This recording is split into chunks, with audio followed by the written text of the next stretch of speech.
All right. So last stream,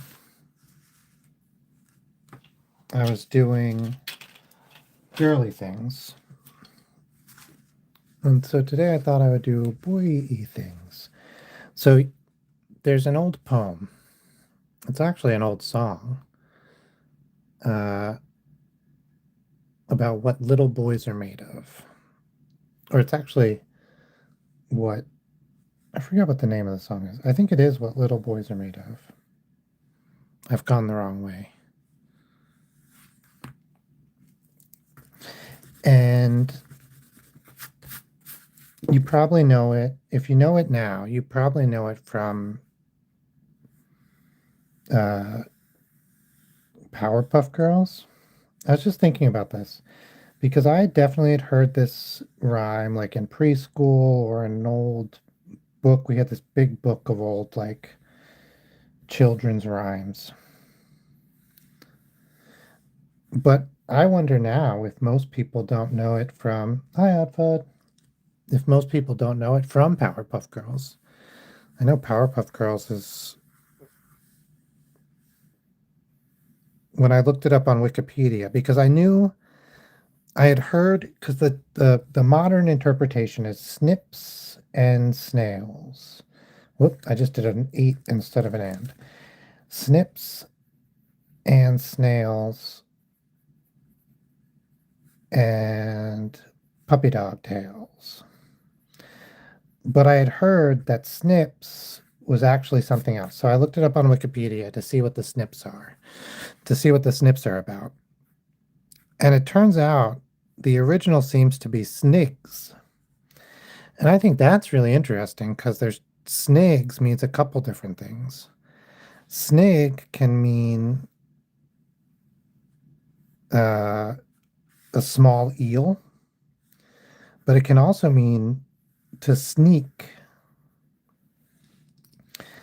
And when you look at the wider song, which is called like What the World is Made of or What All People Are Made of or something, they have like young men are made of thorns and briars and they are all liars or something like that. I'm this is not a direct quote. And so snigs kind of makes sense there. Like boys are made of sneaking snails and puppy dog tails.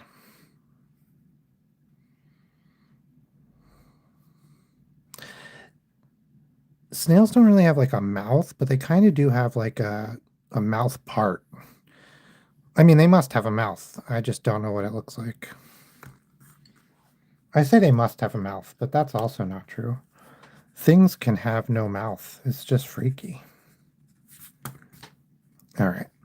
So yeah, I thought I would do some snails. If anyone has any, I usually say in the comment, in the pinned comment. But if you have any recommendations for things boys like boy-y things or things boys are made of or like things, you know, we did girly things on the last stream. So boy-y things. This stream sounds pretty good. And we'll do some sketches, and then if we like anything in particular, we'll go back and we'll color it. I have some pencils and some markers. We do some coloring, some yeah, full rendering on here. So I just think that's so interesting about snigs meaning to snig to mean sneak, but also meaning little eel. So I'm going to draw a little eel. Yeah, and so I looked it up on Wikipedia, this poem or this song, because I was like, I know it's not snips. I know it used to be something besides snips. So I want to see like what it is. And they said like halfway down the page, like we got Powerpuff Girls. Is it Powerpuff Girls? Do you know?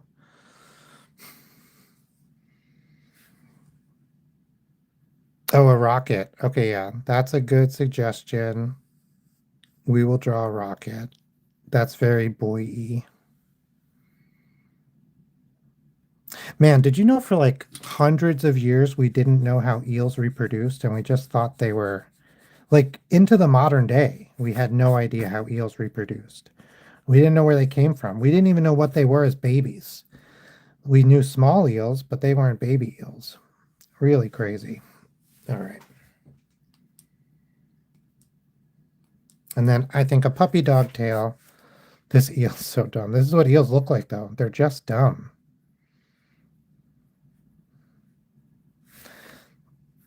I think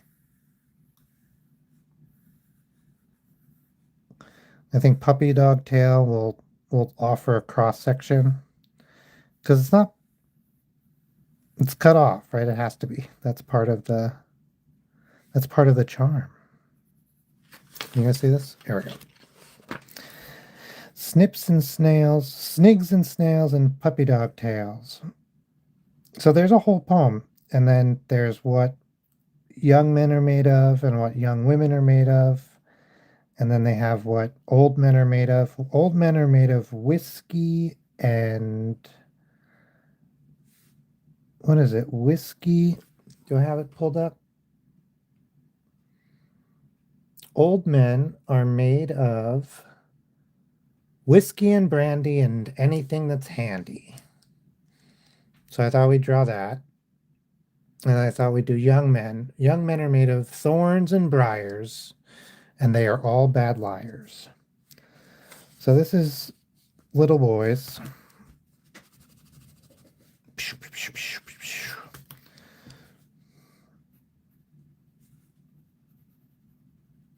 Snails are freaky. I love snails. Okay. Oh yeah, let me finish off this puppy dog tail. Just gonna put a little cross section there.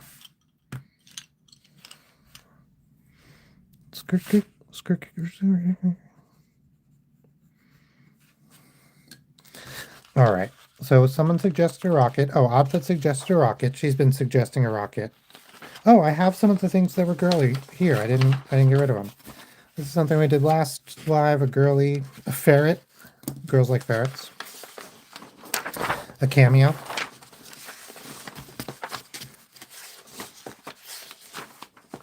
That's it. I don't know where the rest are. Let me grab more paper. Here we go. Boom, boom, boom.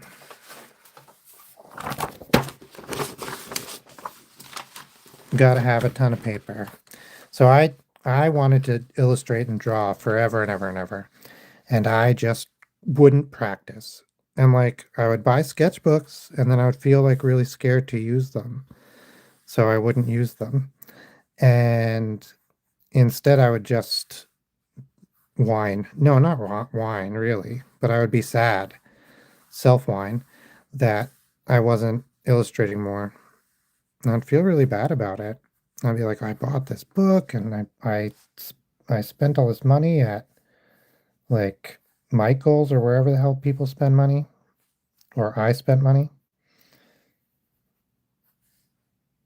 Okay. I just want to.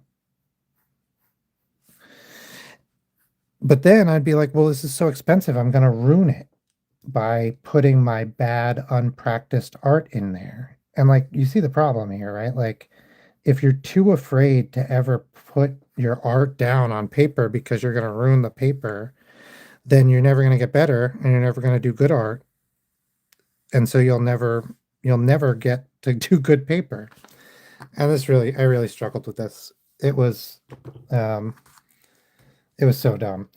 But oh no. What I eventually did, oh hey Glam Duck. Oh, Glam Rock Dog Day Plays. That's great. Good name. Okay, I'm too busy talking and not drawing enough. I'm a mess. So I read somewhere, or I saw a short, or I saw a TikTok or something. You know how the world works today. Who knows who told me what, when, and how. But somebody said, buy the biggest, cheapest paper that you can afford a lot of. All these are very subjective. And that will help you actually just use it, right? And then you won't feel guilty. I was trying to figure out if I wanted to make this like, you know how rockets sometimes have four um, wings here at the back, and sometimes it has three. I was trying to figure out if I wanted it to be three or four. I'm gonna do three. I don't care. It's gonna be the same because it'll be straight on. And that worked. Buying this is the paper. I got it on Amazon. I got 500 sheets for like 20 something bucks. It's 11 by 17, which is like A3 for our European friends. I say European. I think it's the rest of the world uses. Wait, I don't know. Is there is there like Soviet paper sizes or like I don't know. Does Latvia have its own paper size? Does China have its own paper size? I'm so curious now. How come I've never looked this up? It feels crazy that I don't know. I worked in printing for years, for like more than a decade. And all of a sudden I'm realizing I don't know anything about paper. Yeah. Finns. So do the Finns have their own paper? Sorry, no, I'm just joking. I know what you mean.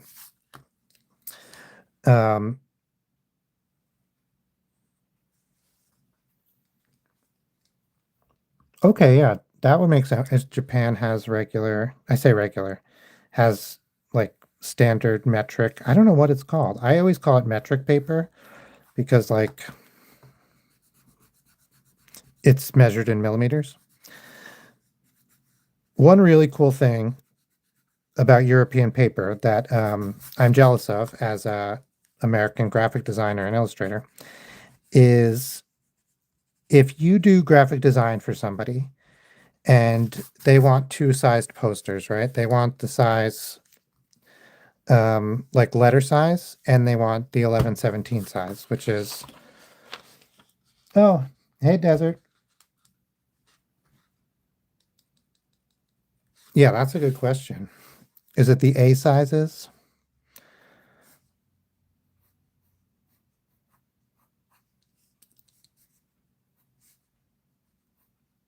Let's do this way. The little rocket engine.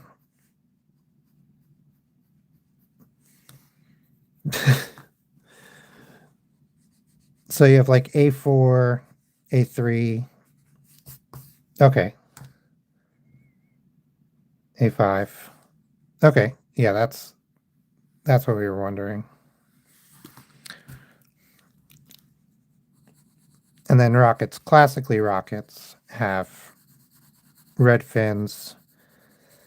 So as an American graphic designer, when you design something for letter size, which is like the standard school notebook size paper, it's 8.5 inches by 11 inches, and it's about the same as like an A5. I think it's as they get larger and the smaller in number, they get bigger in size, right? So then I think this is like an A4. So what happens is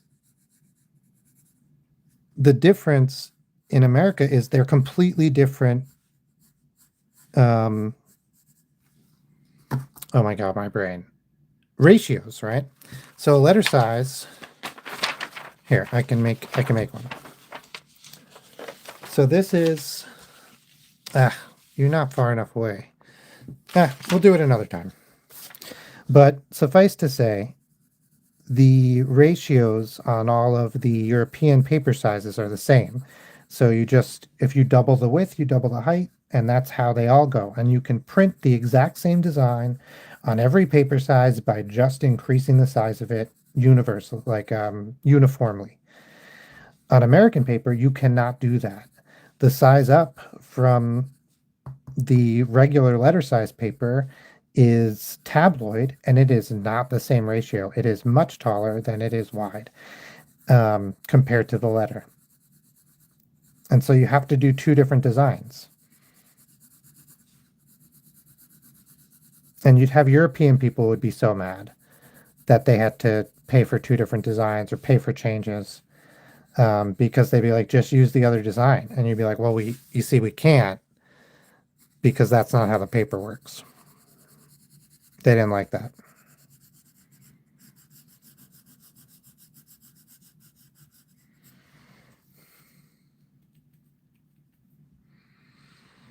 Yeah, legal, letter, tabloid.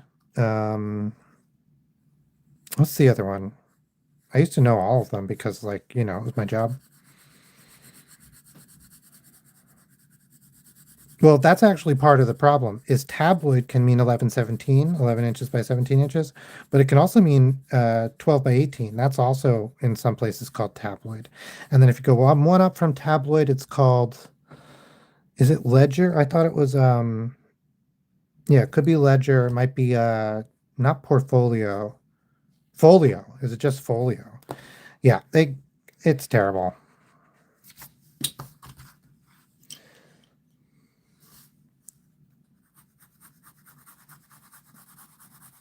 So we have snips, we have snails, we have puppy dog tails, we have a rocket. What rhymes with rocket? I was thinking we could do sprocket.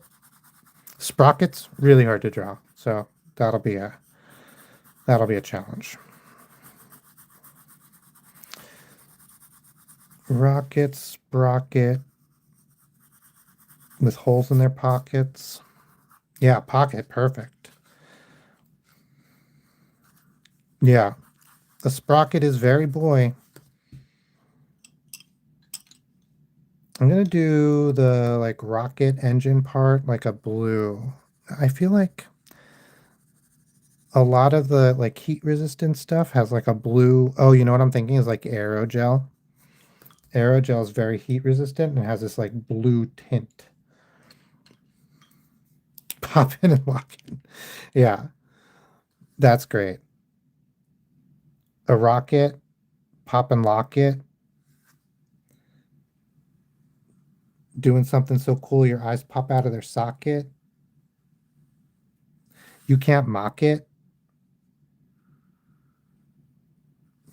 I was too focused on rhyming. I messed up my lining. Forgive my whining. I was, yeah, eye socket, an empty eye socket. That's, boy, have you ever seen Goonies? I know some of you haven't, but in Goonies, there's One-Eyed Willie, and there's this kid, the main character of the movie, Mikey, and he's like, he has asthma, he's a nerd, but he like really wants to go on this adventure to save his hometown or whatever. I don't know.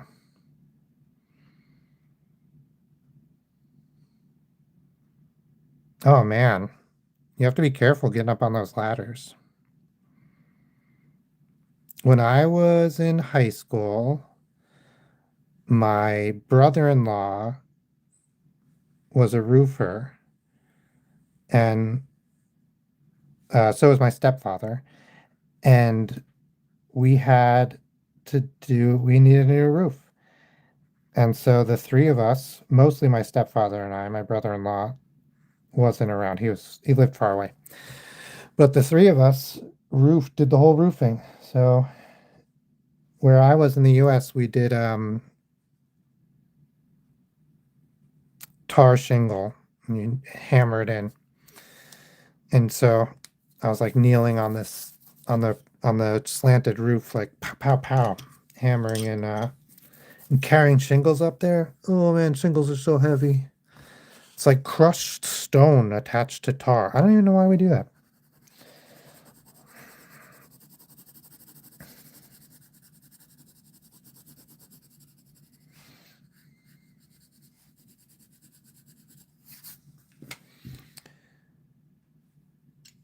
All right.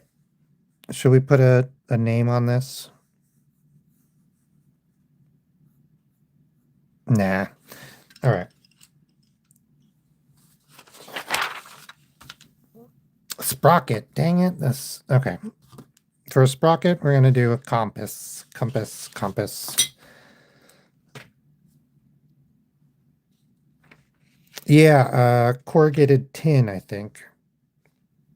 Or maybe aluminum, or I think it's tin. Or galvanized steel, maybe.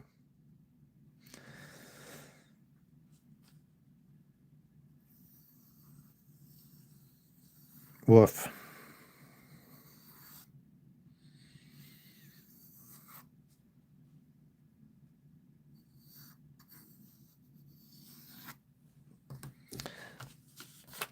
All right. So what this will do is this will give us like a place for the teeth and a place for the bottom of the teeth.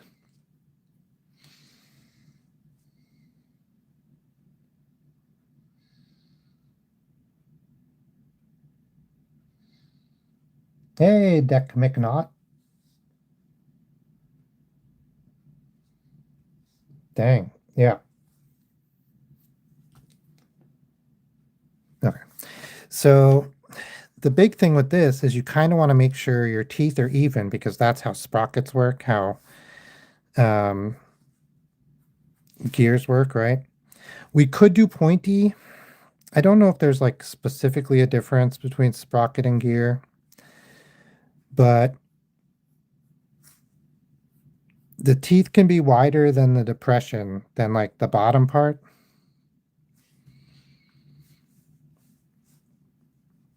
But they just have to be kind of, you just need them to be even.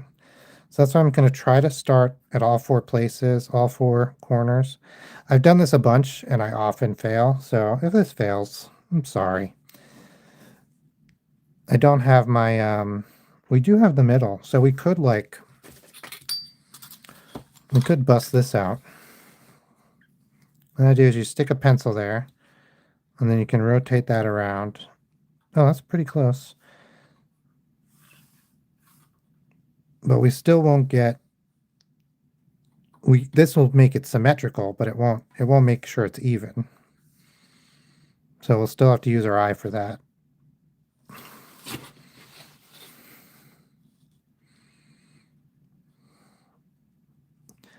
I have a protractor somewhere. I don't know where it is.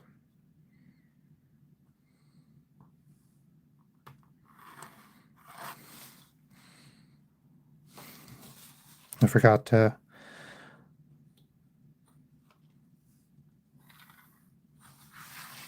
Oh, that's pretty even. We are drawing a sprocket. And so I'm doing some of the annoying parts now. I think we'll do about even spaced. Okay. So if that's the bottom, that's the top. Let's make, can fit one more. Let's make the valleys a little bit shorter. So I'm just trying to get this, we're trying to get like the template, the layout, and then we're going to go in and actually put it in. Well, maybe we'll even make it a little 3D. We can do that with a simple, like, not drop shadow. What is it called? It's like you do it for lettering. We'll do that. Okay.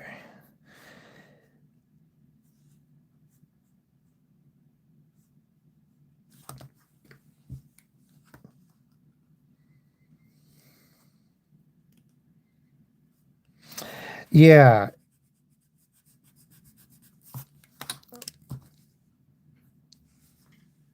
Yes. What Oddfoot's saying.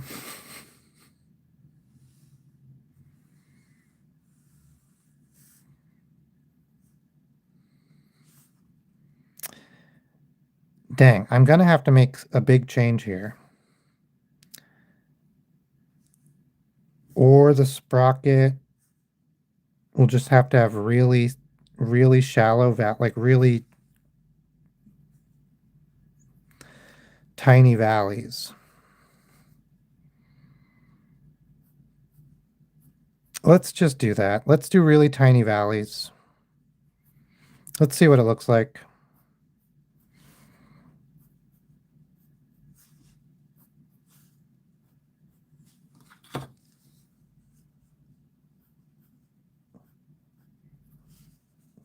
I think sprockets and gears can be in all sorts of shapes and sizes.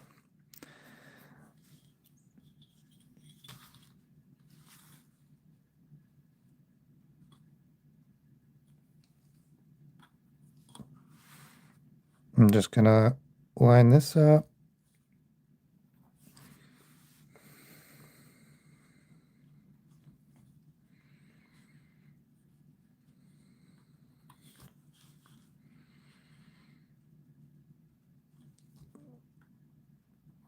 So I'm copying the placement of the gears are symmetrical, and then I only have to futz about with the placement of them on 50% because I can just move the placement over from that side to do the other.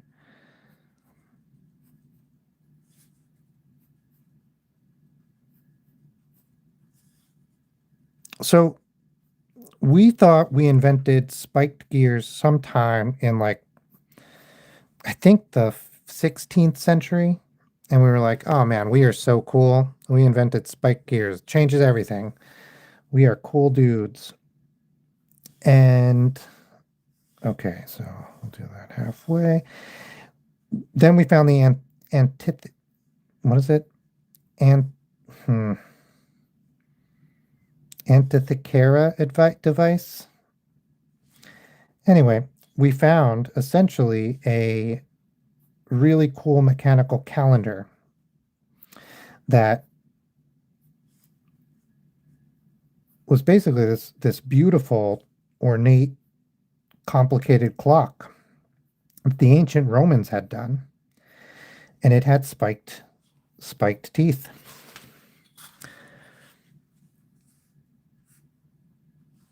And they had to go, oh, I guess we didn't invent it in the 1600s.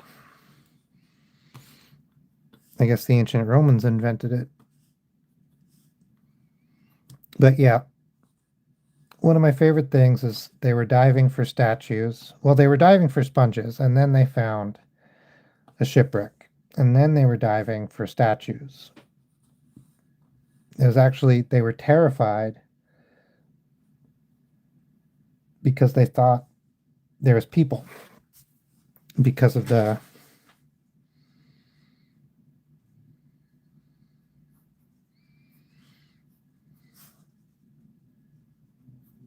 statues um, parts. Get it together, me. What the heck?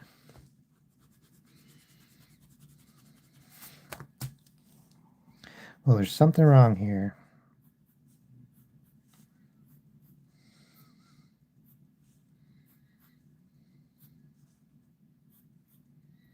Okay.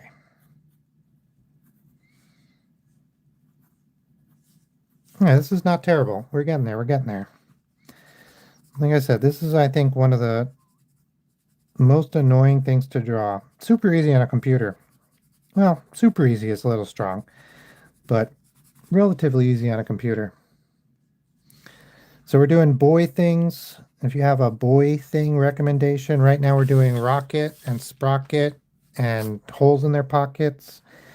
A minute ago we did snigs and snails and puppy dogs' tails. So we're getting there. We're getting there. I didn't look up this precise definition of sprocket. I know it has been used interchangeably for gear. I've heard that, but I don't know if that's like the precise terminology or, you know, you know how somebody will come out of the woodwork and go, actually, I would be doing it right now if I knew the answer. So,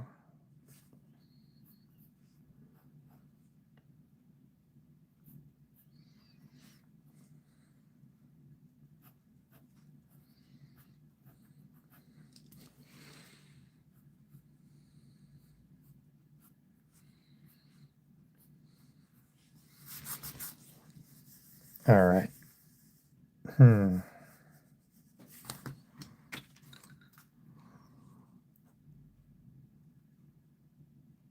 I used to do stencil work, and I would take these very graphic images. I say graphic, I mean like color blocks and like very simple designs. These uh, like, and I would cut them out, and you cut them onto big sheets of paper, thick sheets of paper with a razor blade, and you just do it by hand. And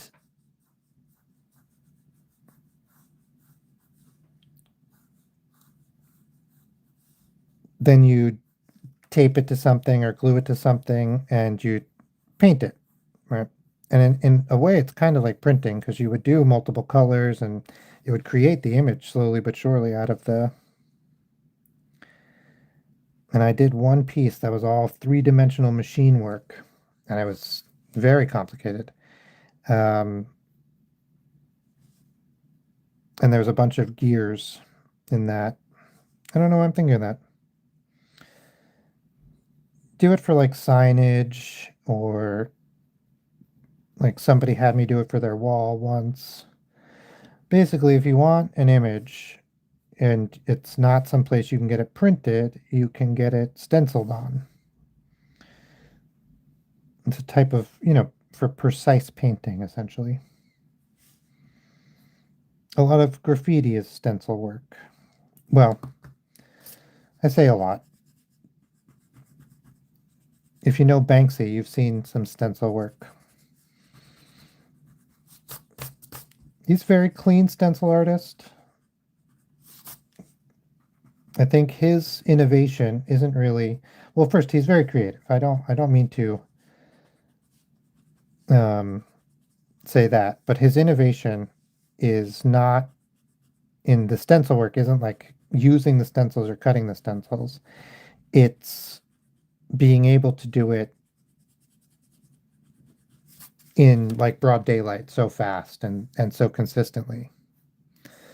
That's the that's the Banksy thing. He he hinted at how it was done, and then I think somebody, or maybe him, showed a demonstration online. And basically, he takes a pizza box, and inside the pizza box, or it can be a bigger box, but this is one way he does it. And inside the pizza box is all the stencils, all four or three or however many, kind of like laid on top of each other exactly where they need to go. And the bottom of the pizza box, there is no bottom. So then when you find the place you're going to spray paint, you put the pizza box down, you open up all four of your stencils, or three, let's say there's three, and then one by one, you fold it in, you paint it, you fold the next one in, you paint it, you fold the next one in. Well, and you fold one in, you paint it, you fold it out. You fold the next one in, you paint it, you fold it out. And by doing that, you've done all the registration and stuff at home where there's no rush, and all you're doing is a nice quick paint on actual location. And that's the big innovation with Banksy's stencils.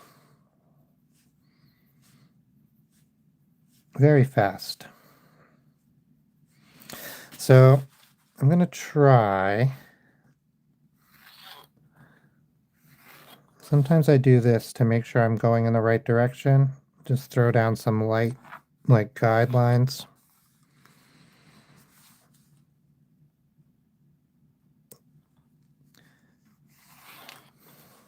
And this will help me. I want all of we're going to make this 3D. And you want all your lines to be going in the same direction. And so by doing that with the ruler, I'm always pretty close then to a line. So it's easy to see what direction it's supposed to go.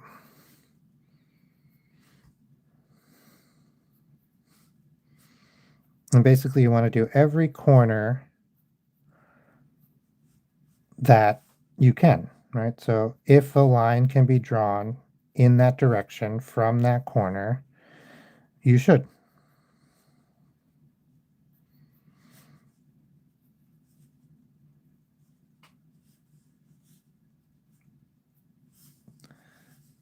And it's when it's curves, it's a little less easy to do, but you can do what I'm doing here, which is just like making 1,000 lines. Not literally.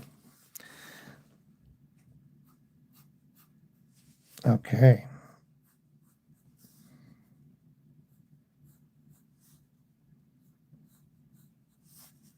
And then you match the lines from where the corner is drawn from. See, like, you just match the same line.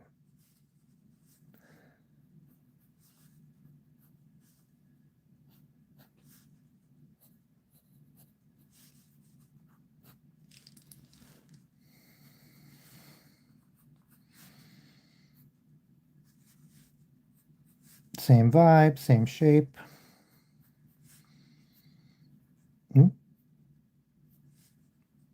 And that'll get you the quick and dirty perspective of what is often 3D lettering, but in this case is 3D sprocketing.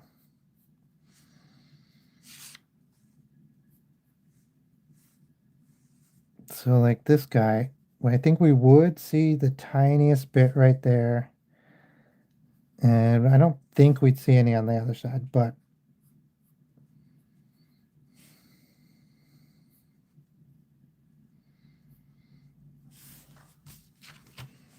would we see something here? Yeah, just the tiniest bit. Okay. And then you shade.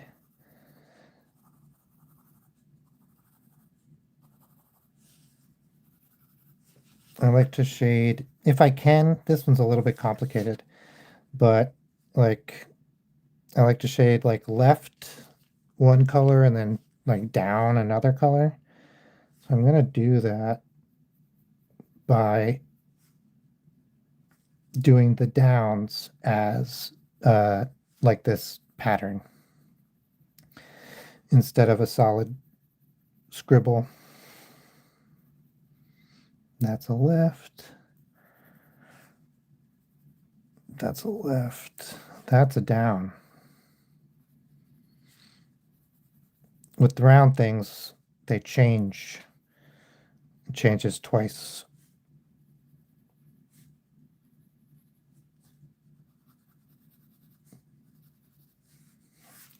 All right.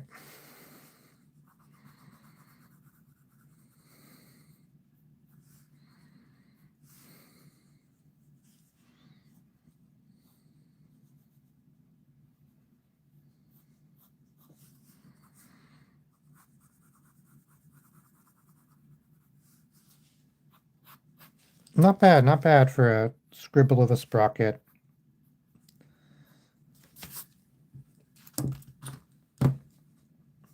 I haven't.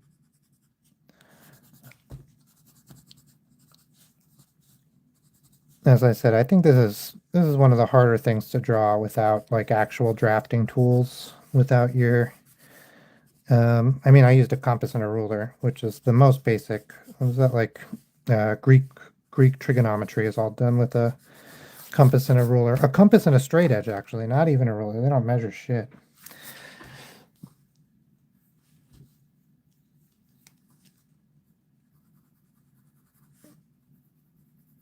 But I would have liked to have used a protractor, or at the very least, like gotten in there with a folded up piece of paper. And sometimes I'll do that. I'll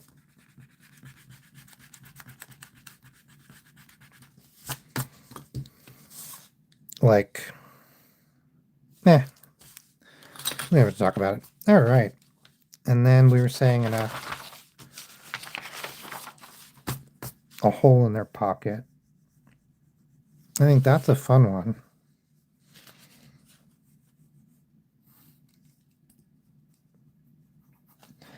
I don't know about you, but man, I always had a hole in my pocket.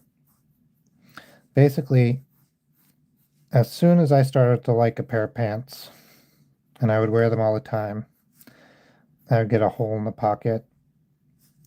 I feel like It's part of why I learned to sew. Buttons, missing buttons, and holes in my pocket.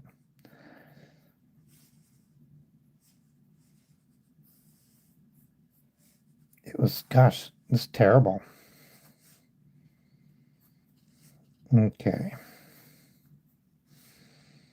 And pull the pocket out.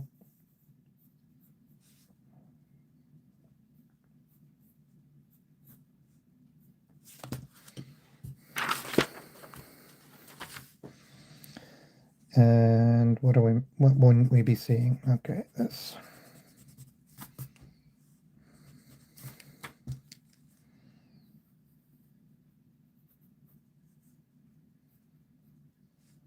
Oh yeah, we'll do the double stitching here so you can see it's a pocket. I'll do a little shadow here so you can see that this is coming out from the inside there. And then we'll do the hole. I don't know if you would see the seam. I'm trying to think where a seam in a pocket would be. It'd be kind of up here, right? So I guess you would see the seam, and then we'll have the seam ripped, and that's where the hole is. And we'll leave some loose thread. I think that'll help sell it. And then we'll make the inside of the pocket just a little darker. I think we'll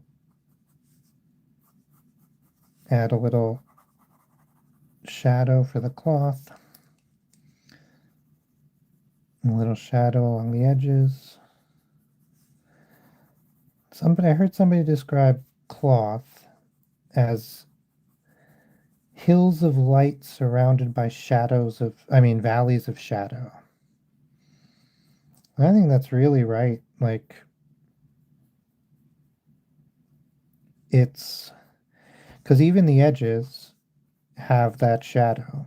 And so it's just wherever. Oh, yeah, money. That's a really good.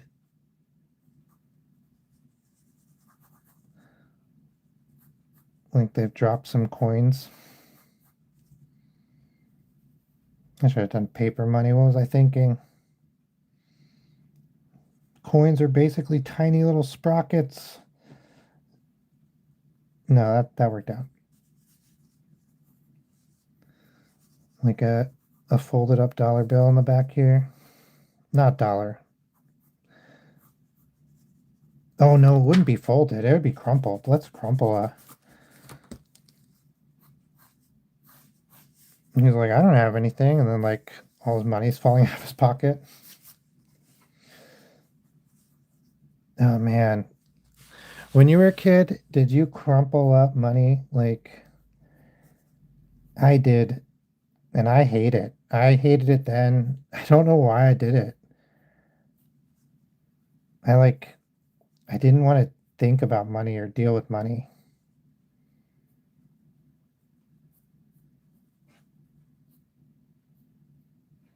Okay. We'll do another corner over here. Let's see.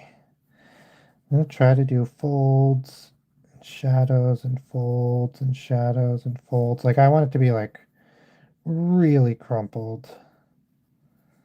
And we have a corner here, so let's just put like a US dollar symbol. So like the reader knows that it's money if they come across it and we're not there to tell them. And then we'll make it a little green.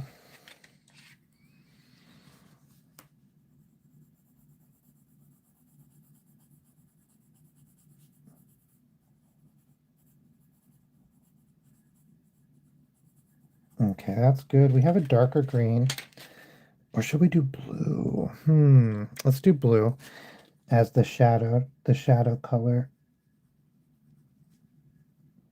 I think blue is gonna, we can also do the darker green.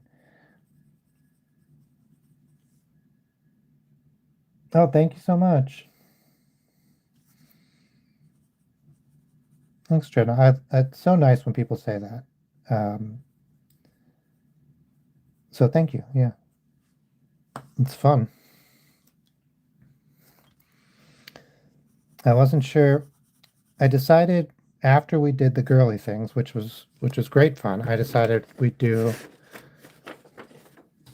Gosh, I don't know where the girly things went. We do boy things. Boy things doesn't have a, you'd say boyish, I guess. It's not the same. Um, but it wasn't until right before I sat down that I thought of the poem, and I looked up like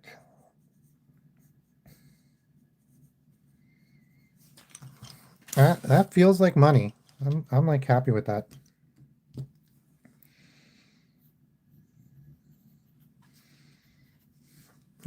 Oh no, a moth flies out when you have no money.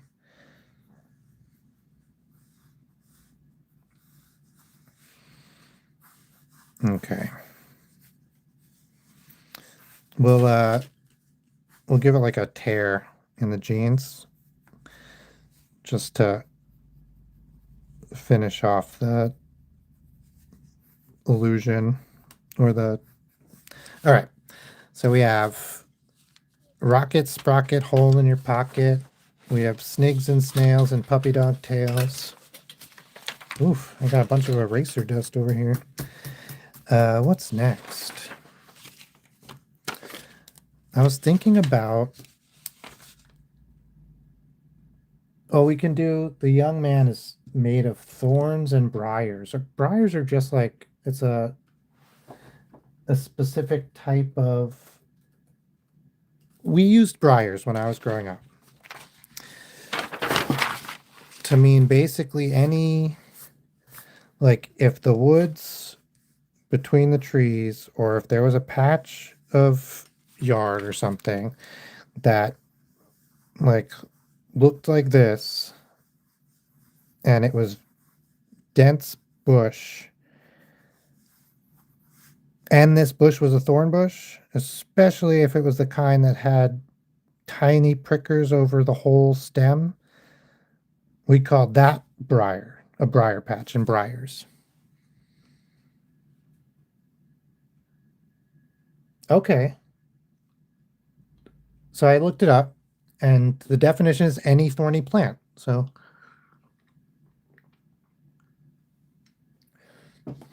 although now it is especially used to describe a wild rose.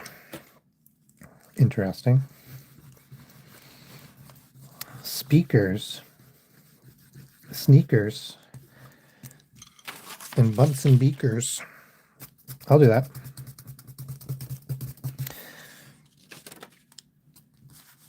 Sneakers, very girly also, but I think that's a good, that's part of the fun is that's how this is, right? Man, sneakers. I used to struggle so much with sneakers. I don't I don't think they're easy now, but they used to be like a nightmare for me. I do a kind of hybrid of so one thing was once I learned how to draw the foot, it was much easier.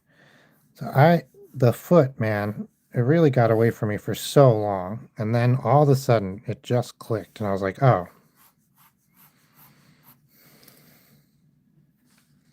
put a screwdriver on it.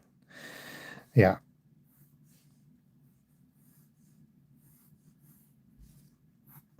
So because of a sneaker, that was my problem. A sneaker is shaped just like a foot, and I didn't know how to draw a foot. But a foot, you just draw a sneaker. No, I'm just kidding. You have like the part that attaches to the leg, and then you have the part that is the foot, and then there's this is literally just a triangle that goes between them. And for whatever reason in my mind, I could not I could not understand that it was just a triangle. I wanted it to be every other thing. Well, it's just not. It's just a triangle. There's a big toe. And then sometimes it's like a little bit pushed in like that. Like it's not exactly a triangle. But essentially, it's just a triangle. And once I got that, sneakers, not so bad.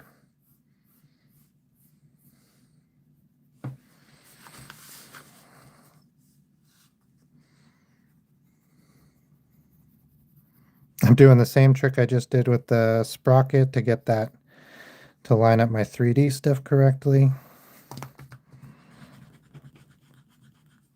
I used to scoff at doing the like boxing things out before you drew them. But man, if it helps, do it. Don't be. I was like, you know what I thought? I thought if I could learn to do it without boxing things out, that would somehow make me a better artist in the end. And that's crazy. Like, the better artist, quote unquote, is whoever can do the work. And often it's whoever can do the work efficiently and correctly as fast as possible. Because that's what like that's how you get paid. You usually get paid by the piece, not by the hour. So when you're first starting out, a lot of artists do not make a ton of money because they take forever to make a piece. Even if they're selling, they're not making a ton of money. And that's not even to say like, you don't always sell right away, et cetera, et cetera. And so as you get more and more experience, or as artists get more and more experience and they do more and more work, they make more and more money in part just because they work faster. And so their art stays the same value or like the same price, but the cost of them making it is much cheaper. Oh, thank you, Pink Puffins. Pink Puffins, great name. I learned about puffins the other day. I was watching a documentary and they throw puffins off of cliffs because that's how the baby birds just jump off of cliffs like before they're ready to. They don't fly, they like glide. Anyway, it's crazy. Puffins, badass.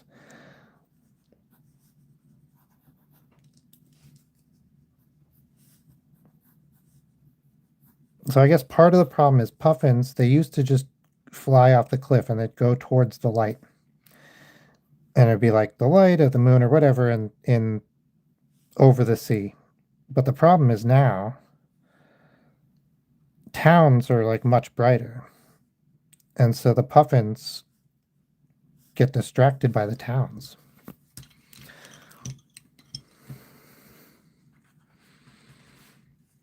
Let's move this up a little and give it a rubberized toe, like a chuck.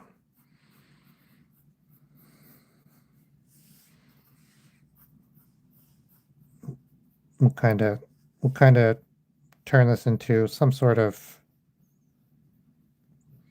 tennis shoe kind of thing. I mean, that's what it is. So we'll just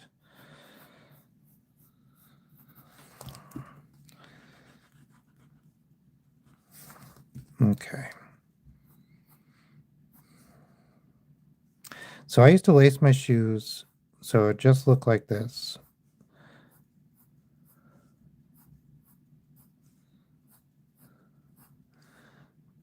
And then it would come out the top.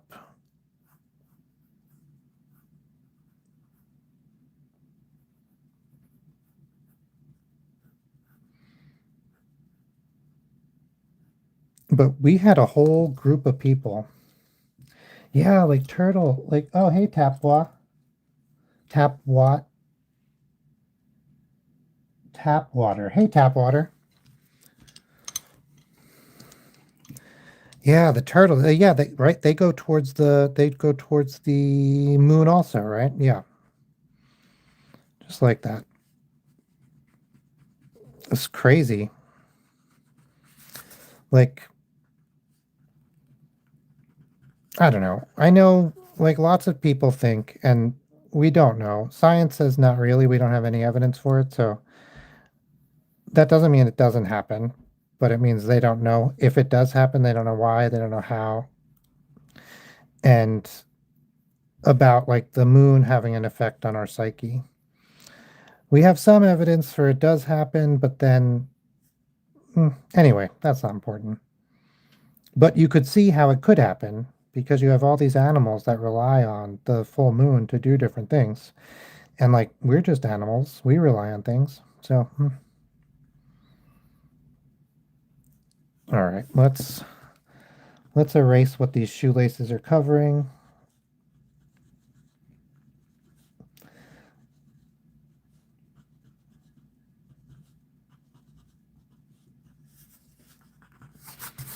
It's not a bad sneaker.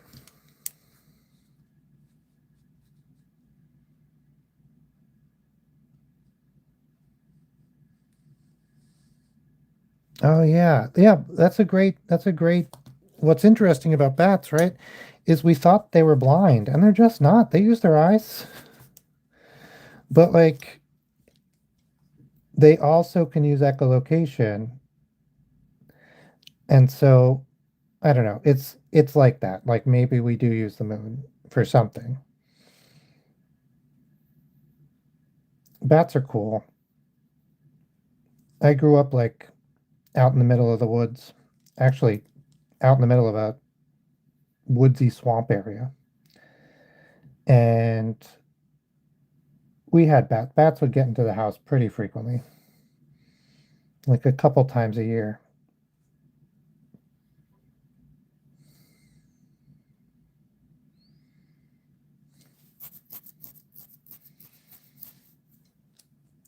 And then I moved somewhere, Pennsylvania, Lancaster County, Pennsylvania. I lived there for a little while.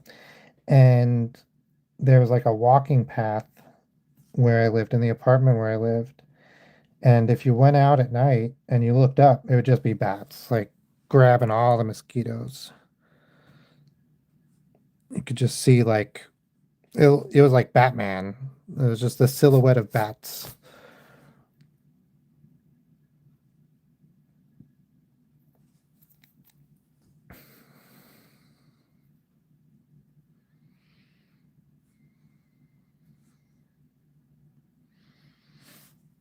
All right.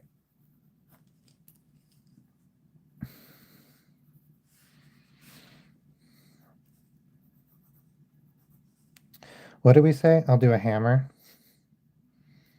So we're doing boy-y things. We did girly things last stream, which was a couple days ago. I don't stream Sunday or Monday because I need I need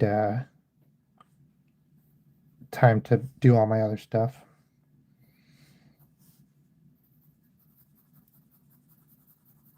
And then today I thought we'd do boy things and a screwdriver. These aren't necessarily not girl things. I want to be very clear.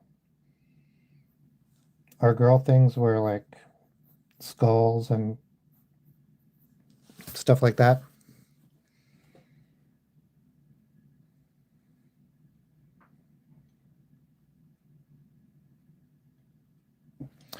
Yeah, I've used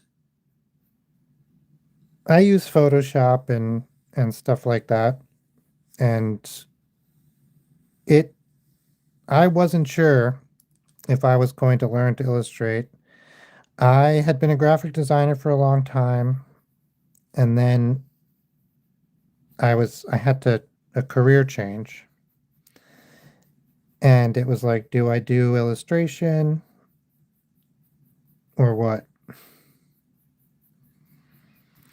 And I decided I did want to do illustration. Oh yeah.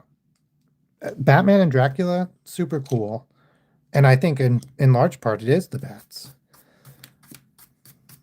Absolute Batman is neat. He's like it's a newer comic. He's not rich. He's like working class, but he's still obsessed with bats and a genius. Uh Pretty interesting what they do with that. Dracula, there's like a one tale where he turns into a cloud of bats. I know in movies and stuff they often do one bat, and I think that makes sense. It's a lot easier to train one bat. No, I'm sure they use CGI or practical effects.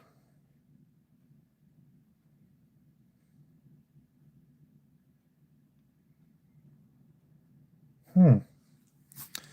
Put it on cup, put the cup on paper.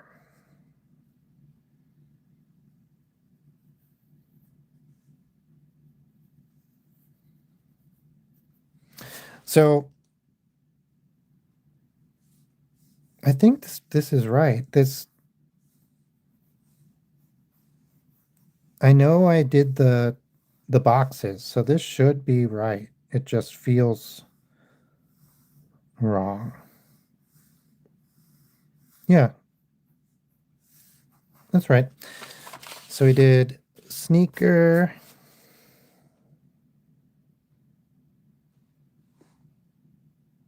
Yeah, it's not a great one. That's a first draft. If this was if this was for a work, for if this was for a job or a client, I would do this probably twice more.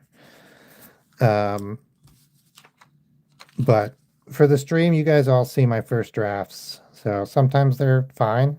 I can do a lot of stuff fine the first time. Sometimes, I could use a second shot.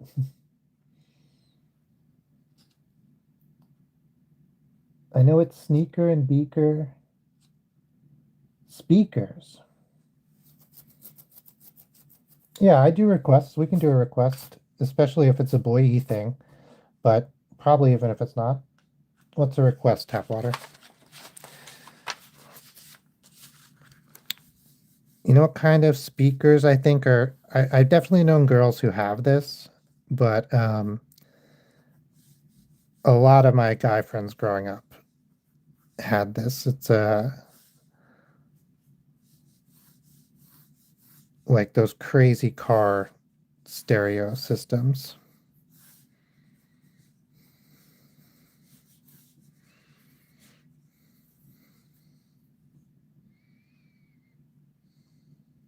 Oh yeah.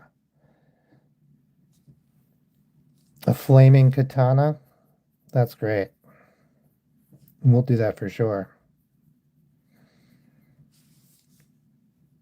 So I think that's the speakers I'm going to do. We'll do kind of, and it would be funny because they would have like they would sometimes like disconnect to the lights that they needed to make their car legal in order. So the reason I knew about this is I learned electronics really young, and so I could do wiring and fix stuff, and you know if they needed some extra amps or whatever, I could figure all that out.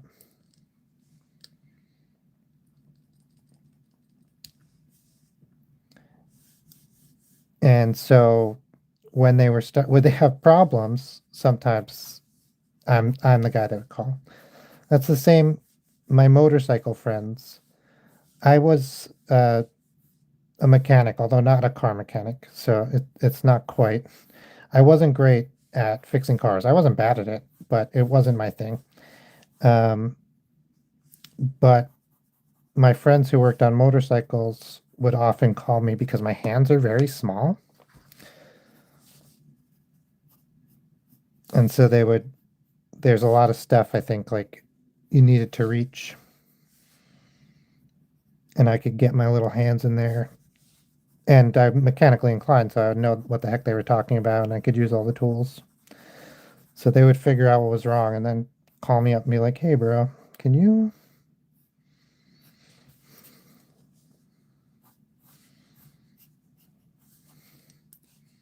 Yeah, exactly. A subsystem. Yeah, I wasn't gonna. I was just gonna put a big like subwoofer,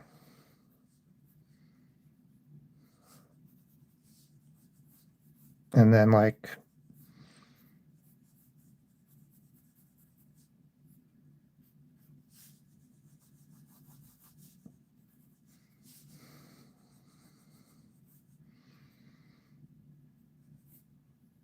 I thought that's pretty boy.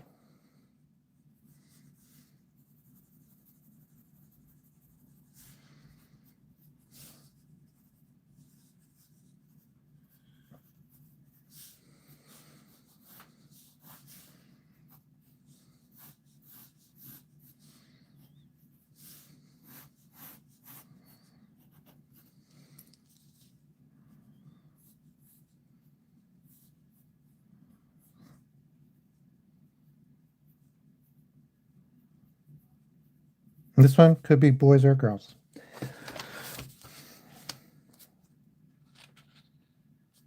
Oh man, yeah, I've heard some really loud ones.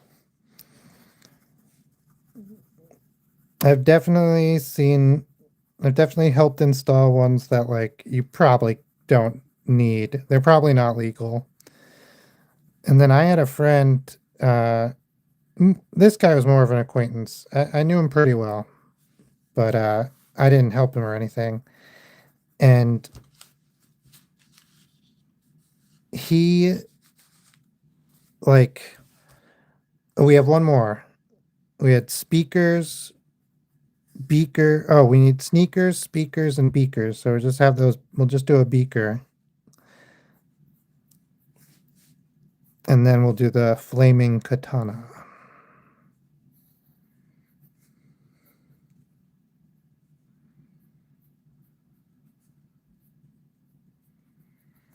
Amps always have stupid. Okay. Oh, man.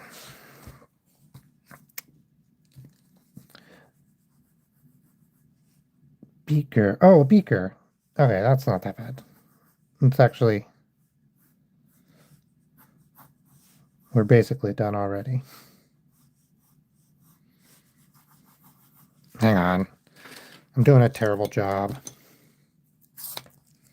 Yeah, a beaker is not hard to draw, although I definitely learned to mess it up real quick.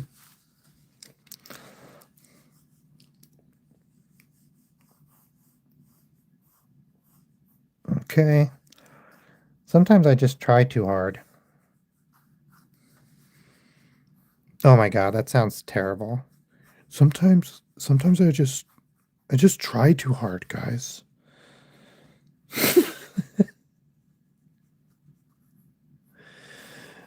Uh,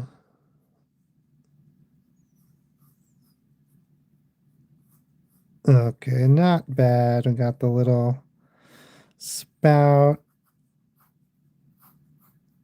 We'll get some. Wait, I'm not gonna correct this if it's too far off, but oh no, it's fine.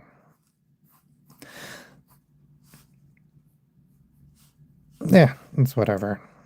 We'll do a couple of markings. We'll get some glass shine. Ching.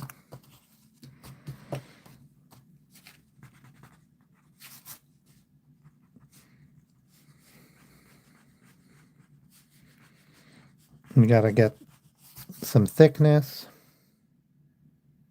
Oh, a France curve. I don't know what that is.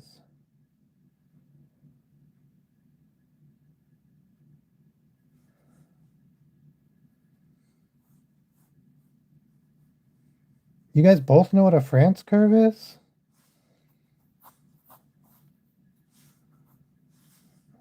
Me over here learning.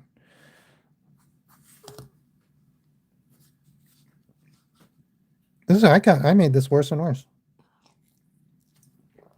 Yeah. I've been having this problem. It's not a huge problem. But I moved my desk and it is no longer flat. And it is surprising how hard it is to draw things when the surface you're drawing on is not the flat surface you expect it to be. Ooh, what's Ikebana? But yes, yeah.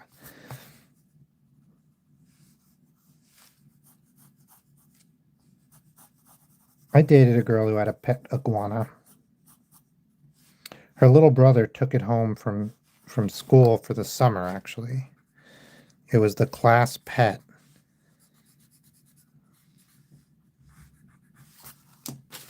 Okay.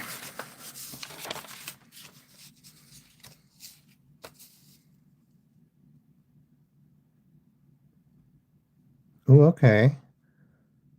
I like that. Do I have to Google French curve?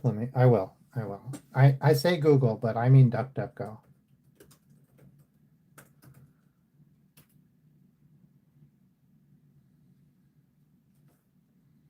Oh, okay. I have my grandfather's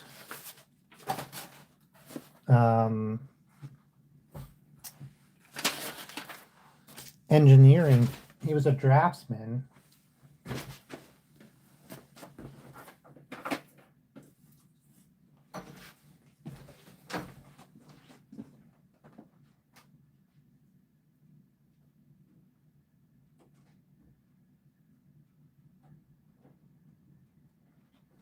Okay. I have them. So these are my grandfather's engineering tools.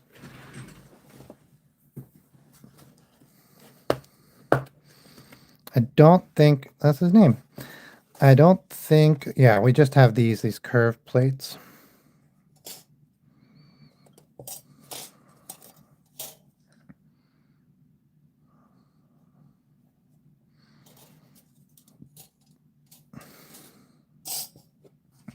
No French curve.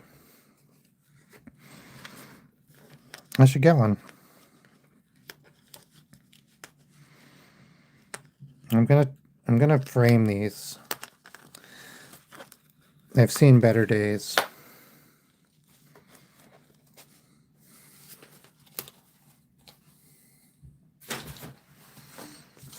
Okay.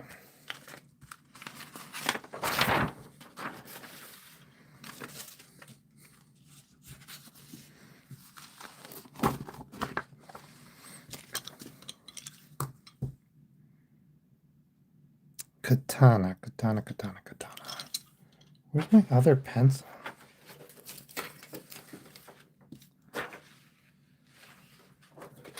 Huh.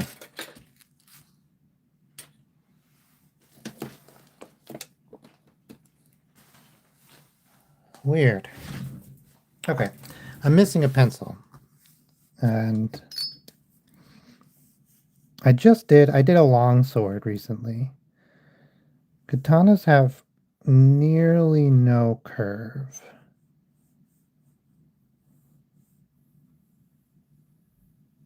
Because they go into the scabbard.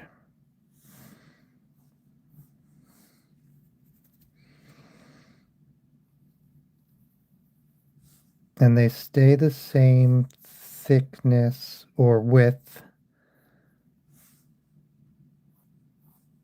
the whole way. I know that. Or mostly. I don't know. Maybe they don't quite. Okay.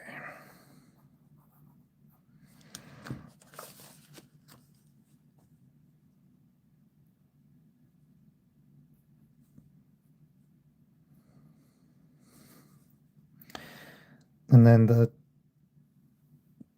the handle is just part of the blade. It's called the tang, right? And it's wrapped. I think it's almost always just entirely wrapped in string or rope. Traditionally, I don't know. Nowadays, who knows? Oh no, there are ones that are lacquered. Now that I'm thinking about it, lacquered wood. I should have done that. It'd be easier to draw. No, this is good.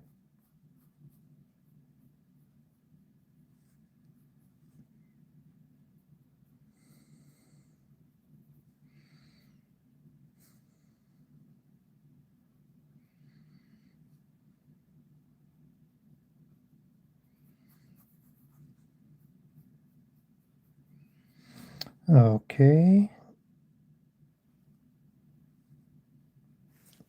Oh, you know what?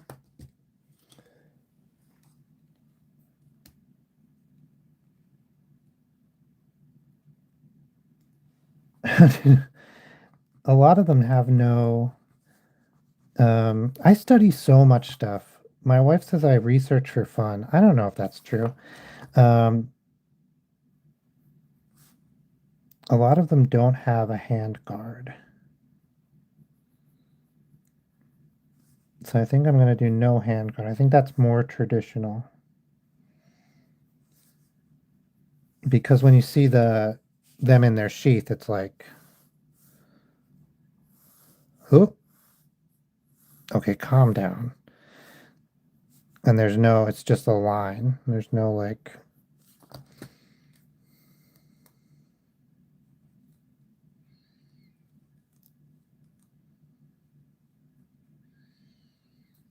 Oh, yeah. I don't remember what. I remember Demon Slayer. Does that have a little hand guard? I think it might. The Kill Bill one. Man, that boar head. And then do you know the boar in Japan? I don't know if it's all boar, but I know the boar in Japan has a heart-shaped, I think it might be upside down, but it has a heart-shaped pupil. And so they have this like, or a love heart shape that, and so they have this symbol in old Japanese stuff, but it doesn't mean love. It's like it means like boorish nature or something. I don't know. It's pretty cool. I just learned that recently. All right.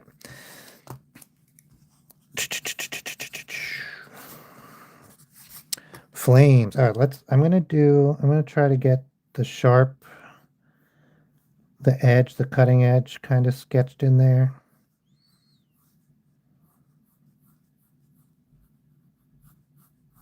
Okay.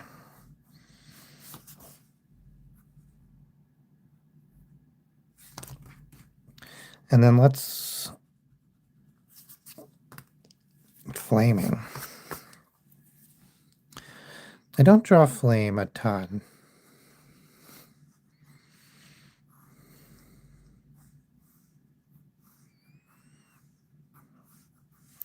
But I like it. Okay.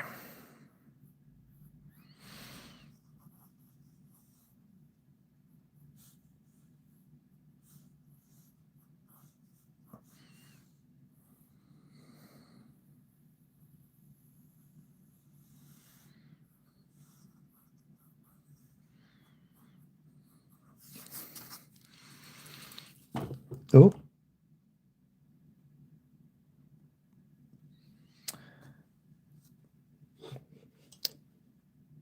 Schlitz.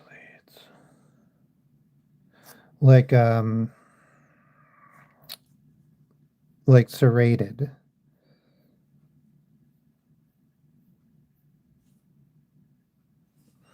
Like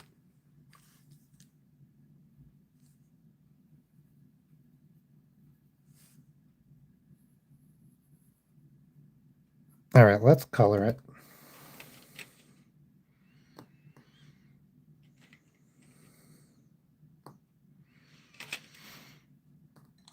So I'm trying to remember. Oh, I don't have to remember. It's like this. Yellow is the hottest, then orange, then this color. But you can also do blue. So let's do a little bit of blue.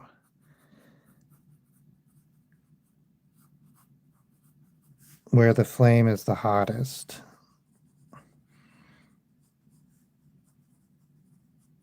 Just a tiny bit. Just a hinty hint. It has to be down near the blade. I'm going to assume that whatever magic causes this blade to be on fire is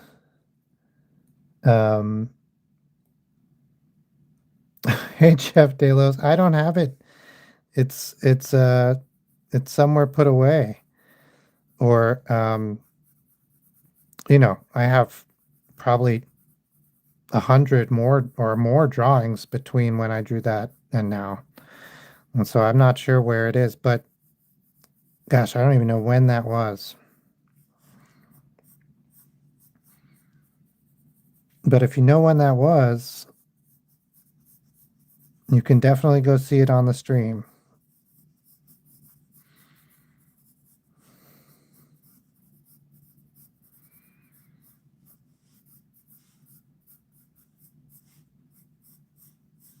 Okay. Flame breathing. Oh.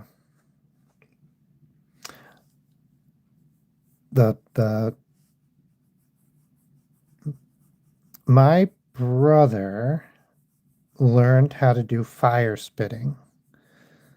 My older brother. And he was pretty good at it. And he would put on He would put on shows. He was very safe. He knew everything you were supposed to do.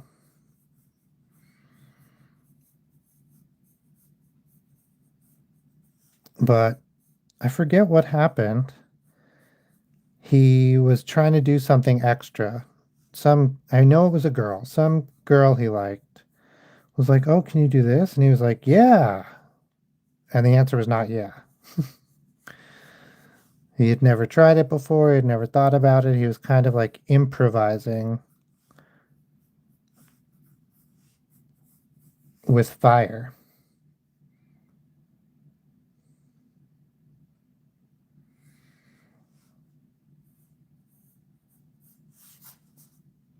No, Jeff wishes he was part of the Thunderman family.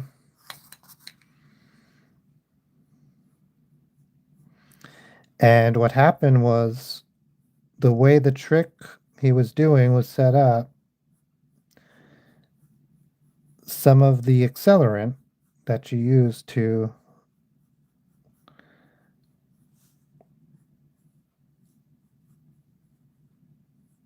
dripped onto his chin.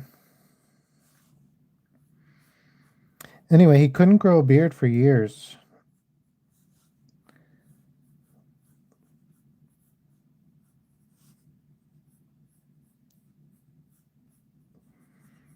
But it turned out okay in the end. He didn't seriously hurt himself.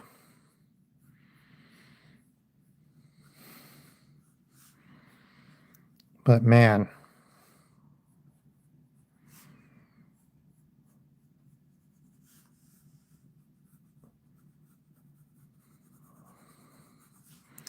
I feel like I didn't know this. I just learned this from somewhere. Gosh, I can't remember. Fire conducts electricity. Crazy.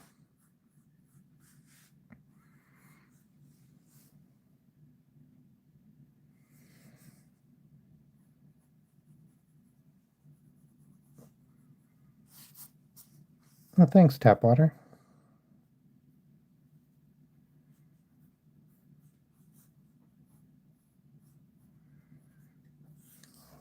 Okay.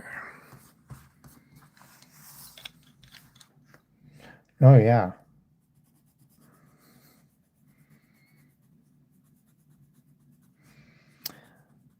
Flaming katana. Ikebana. What was the second thing?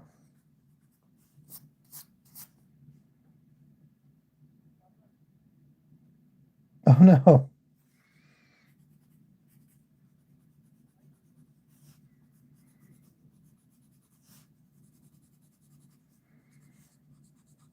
Just getting rid of some of the pencil because now that we have the color, it doesn't really make sense.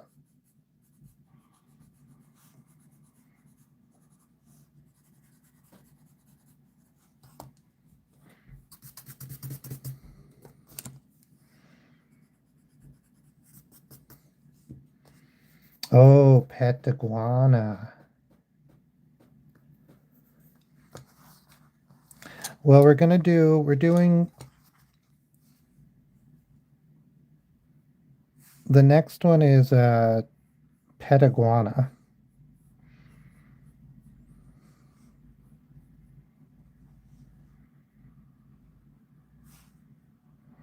And then ikebana. But ikebana, hopefully that'll be fast.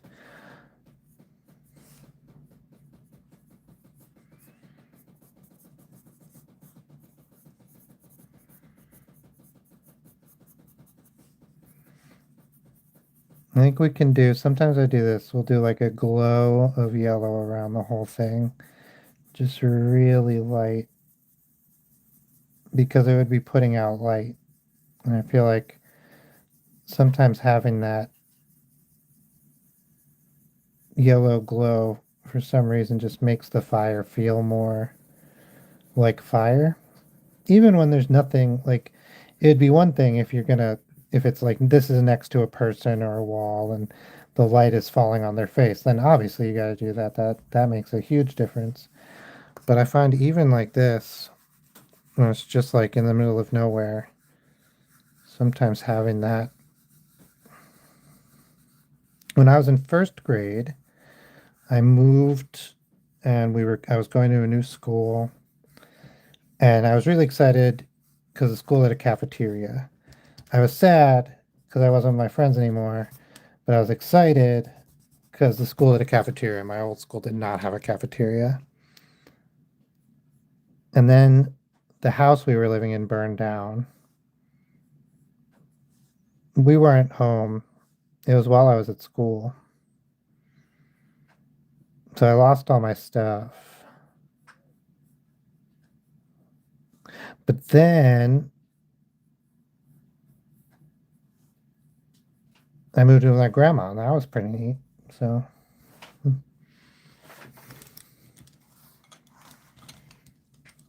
okay. Yeah, I was bad. So my I started illustrating regularly because I had illustrated a couple things here and there for the graphic design, and I had taken a bunch of art classes. Although, to be honest, I was really good at art to do art classes. That's what they're for, right? To get better. Anyway, so about 6 years ago, I started drawing regularly, and it was a lot of work. There was no way I could have drawn something like this first try. It would take me a long time. But eventually I got what's a cool little toy, like a trinket that's be hanging off the end of your katana? Like a bat? No. Like doesn't matter. We'll figure that out later.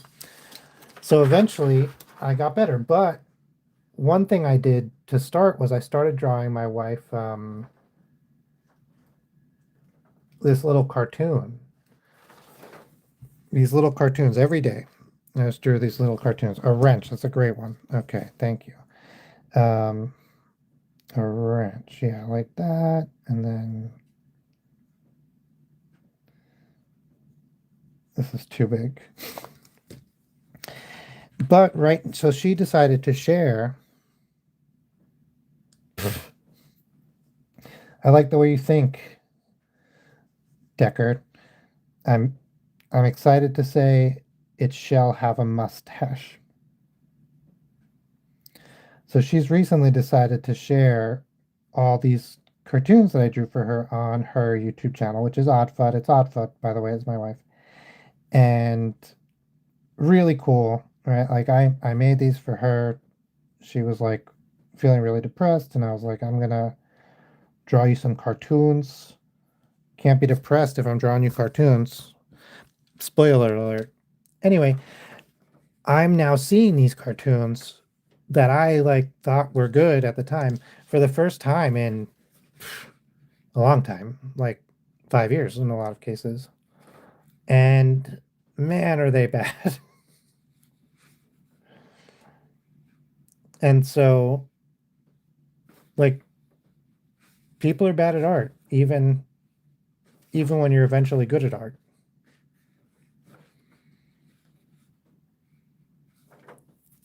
We went down to Key West, and there's just iguanas everywhere. Oh, that's great. Should have been a mustache, but the iguana will have a mustache. Oh, that reminds me. Okay. Yeah, there was just like iguanas friggin' everywhere, man. These green iguanas.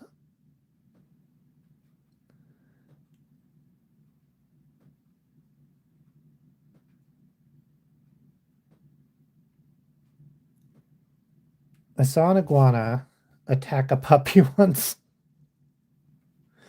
in a pet store. Somebody had taken the iguana out of the cage, and then they were like had their dog, and they were like, I want to see if my dog gets along with this iguana before we take it home. And the pet store owner was like, please stop. Please leave. And they were like, no, I am the most important person in the universe. And then the iguana messed up their puppy. And then they were like, I am the angriest person in the universe because I have been slighted. A bit dramatic, I'd say. But okay, this is the head. It's a triangle-ish thing. This will be the eye. The other eye will be here. You can't see it. I don't like drawing lizards because I don't like how their heads are shaped like this. But you got to draw things you don't like. Otherwise, you only draw katanas. Okay. And then this is its body. Their bodies are basically big long tubes that are strangely shaped. Actually, let's have the body kind of go off in that direction. And that way we don't have to interrupt this flaming sword.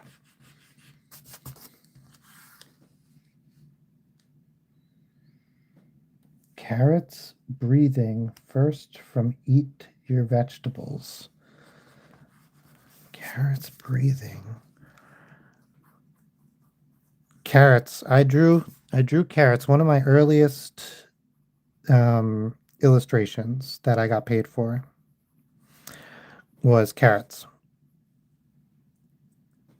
It was a bunch of vegetables, but there was carrots. It was like a basket of vegetables, and in the basket of vegetables there was carrots, and all the vegetables still had their leaves on them. And the carrot leaves, some of the vegetables just were leaves, so that was easy. But the carrot leaves were like the biggest, fluffiest, and that's true of carrots. That's how carrots are. They're big, fluffy boys. But carrot leaves are so incredibly detailed. They're almost fractal. I mean, not really, but they're like a bunch of tiny little fingers. And I drew like hundreds of little fingers. And I still think about that. I'm still like, oh my God, carrots. I don't want to draw carrots. Um, I don't think I would draw each individual fingers now. It was good. They didn't really have any problem. Like the fingers were sometimes hard to print.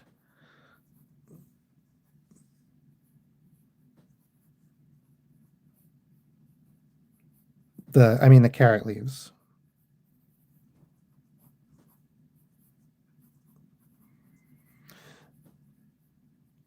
But the overall effect was good. I think we'll put this iguana like on a rock. I don't know.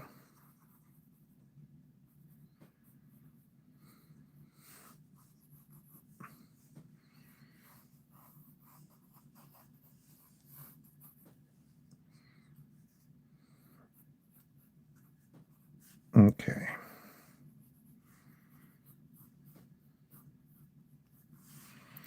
Yeah, we can't see its other. Maybe we could see this foot just a little bit from behind. So why don't we draw that in? If it looks wrong, we can always erase it.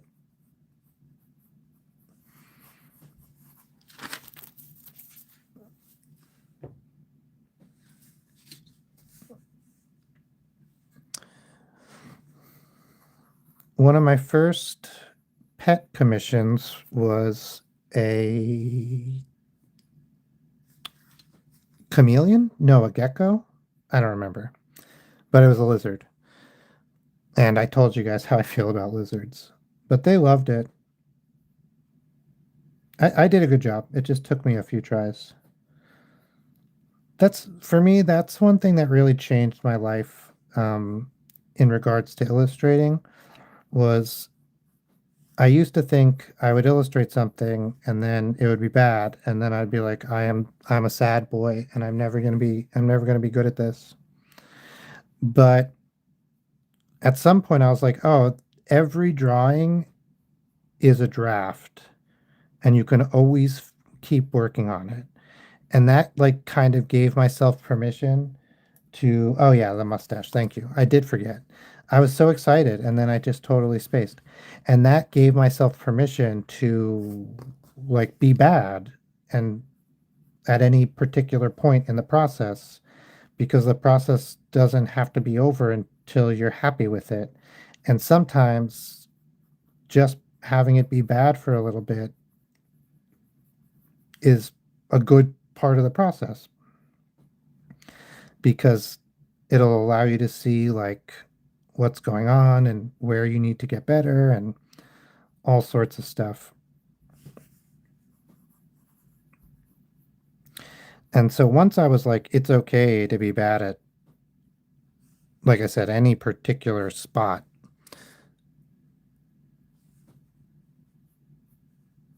Okay. There's two different kinds of mustache. I wear my mustache either like totally bushy and down like this. That's the one we'll do. I think it's already looking so good.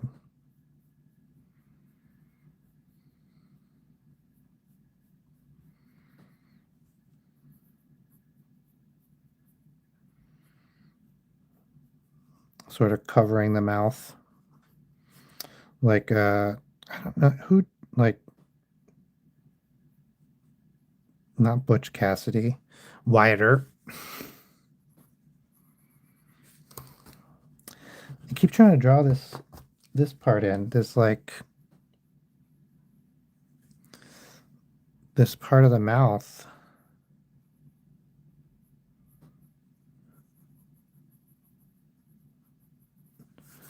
But it's not coming through.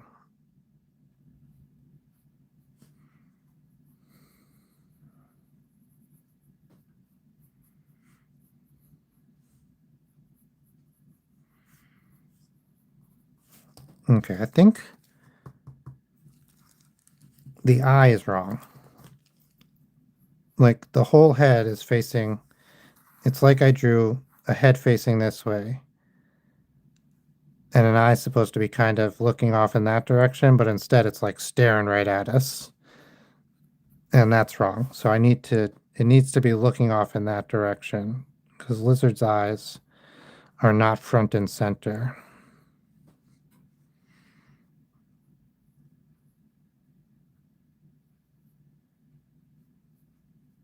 I'm happy I caught that. I knew something was wrong, but my brain was like not letting me see the problem. This sometimes happens when I'm the person who did the drawing and I've been working on it. I need to like walk away and come back because your brain like does so many stupid tricks. Yes, like Magnum PI. Yeah, yeah, yeah. Exactly.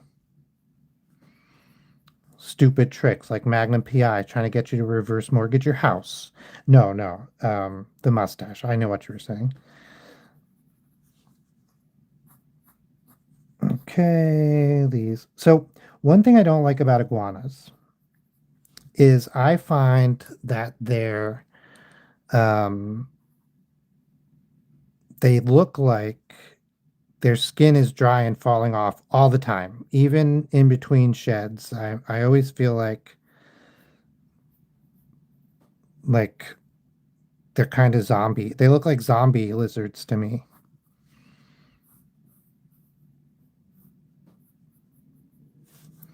Although I didn't mind them when we visited Florida. I don't travel much, but we traveled down to Florida and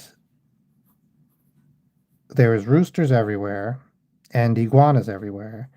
And for whatever reason, the iguanas there, they'd be like in the tree next to you or like in all sorts of surprising places, like down at the pool. And but for whatever reason, I was like, yep, iguana.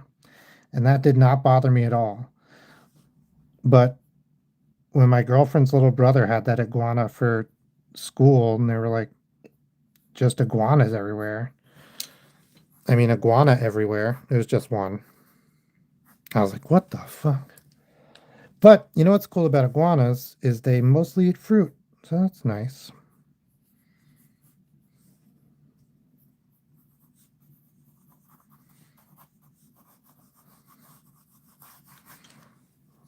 All right. Let's just.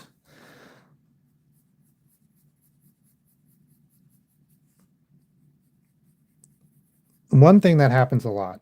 Like right now, I do not like this iguana. I don't know why. I just am getting I don't like it. But what often happens is I won't like one of the drawings that I'm working on. And then the next day I will look at it because I'm going through yesterday's drawings and I'll be like, this is fine. Why was I so butthurt about this? It happens so often that I just don't trust my own judgment on the first day anymore. I don't trust it whether it's good or bad. I don't. Sometimes I think things are great, and then I look at them the next day, and I'm like, oh my god. So you hear this a lot to like give yourself some time between fixing something and working. Like I like to do a first draft, and then at the very least give myself a couple of hours, um, or like take a break and have lunch or something. But really, I find it's best to see it the next day to make sure it's good or because man, sometimes I think I'm ready to send something to a client or to send it to the printer. And then I look at it the next day and I'm like, holy moly. Or sometimes I do send it to the printer or the client and we get it back and they're like, hey, can you fix this obvious problem you missed? Or the printer will get it back and it'll be printed and I'll be like, oh my God, I missed this obvious problem.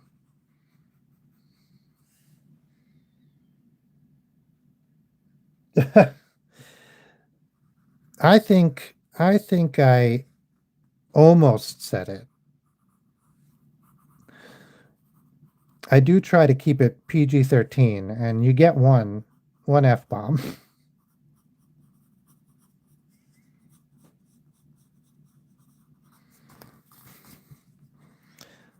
Yeah, I do try not to curse. Um, I try to keep. That's it. I just try not to curse.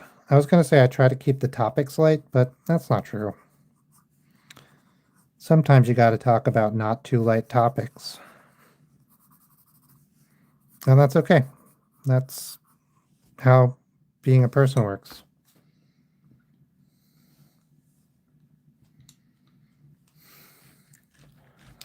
Okay. Oh, Ikebana. I think that's what it's called.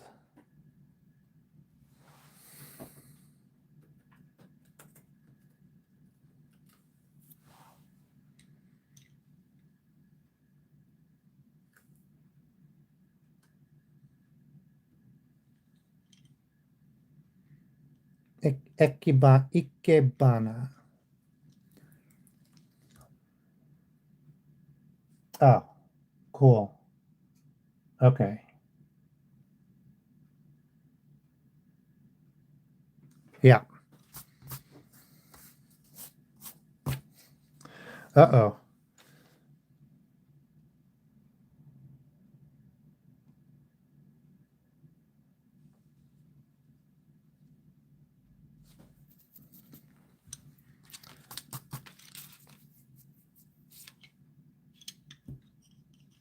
Yeah. Well, I apologize. I'm not trying to upset anyone's sensibilities. And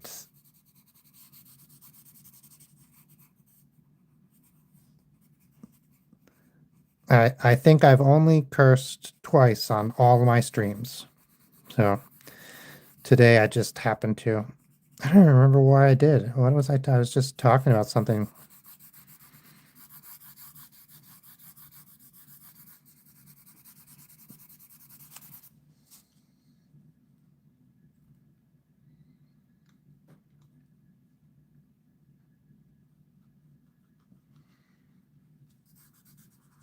All right.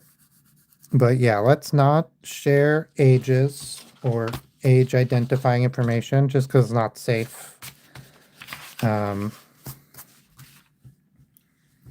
And I think right now it gets deleted from the chat.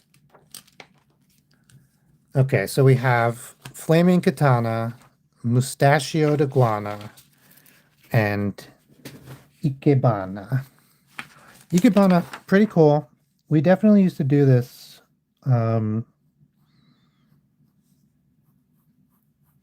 Or I used to do this. I didn't know what it was called.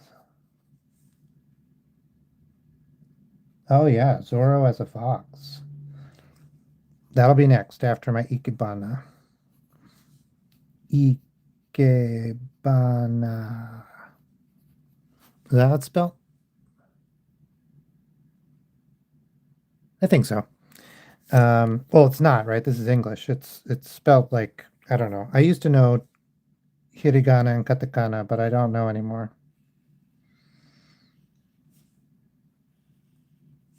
It's it's one of those use it or lose it. So we had these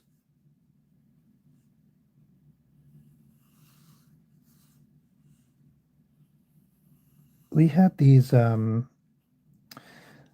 plants called, I think, pussy willow,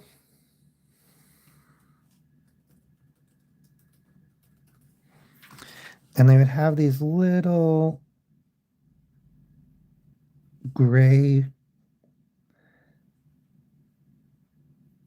like, they kind of look like cat's toes.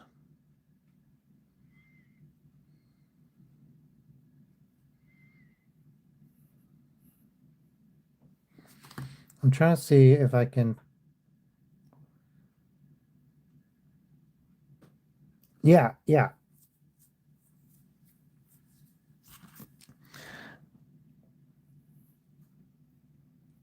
And I would use this.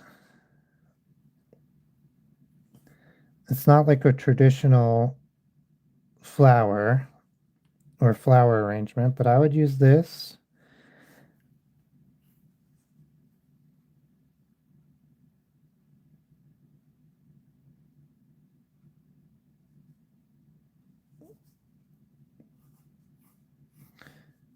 And then I would use cat's tail, which is kind of like, it's a more straight up and down.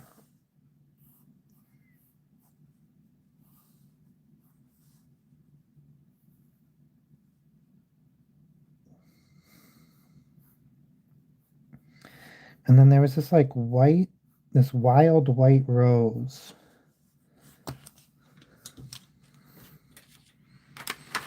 And the thing was the white roses you couldn't really get to look full. Their stems were convoluted.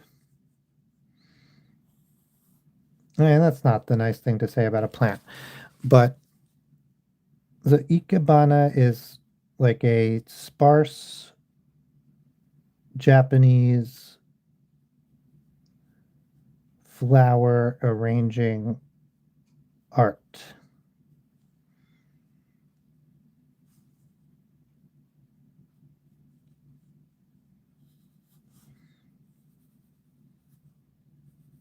And we used to do a sparse, or I used to do a sparse flower arrangement when I was younger. I'm trying my best to recreate what one of them might have looked like. There'd be rocks in here, but you wouldn't see them because it's beneath the, you'd have like moss on top. So this would all look pretty green.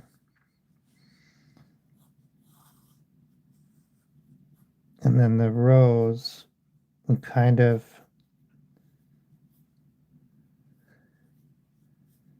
they were not very, you kind of had to hang it off of the pussy willow because they were not very stable, these white roses.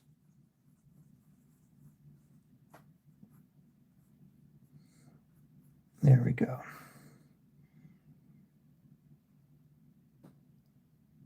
And they were sort of ephemeral. They had a little yellow flash in the middle.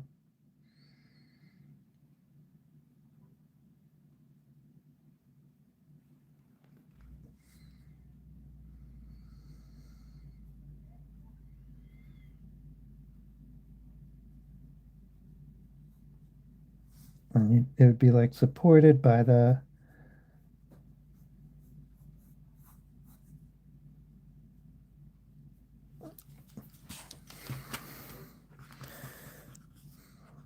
And then sometimes you take like, oh, hang on, I'm going to do another.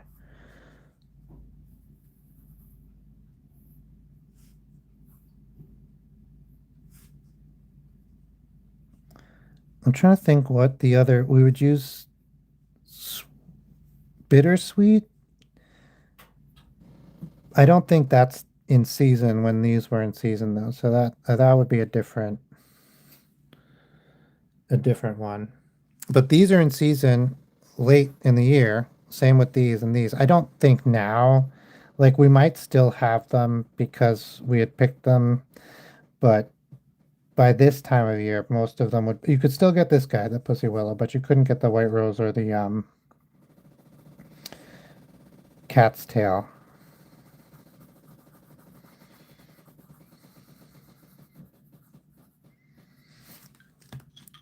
But yeah, it looks something like this.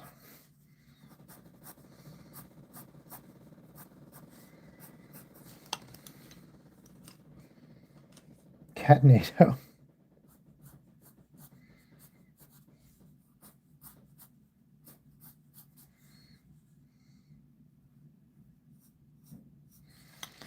And then these guys just brown. They were so simple. Like dark brown stems with little gray nubbins on them.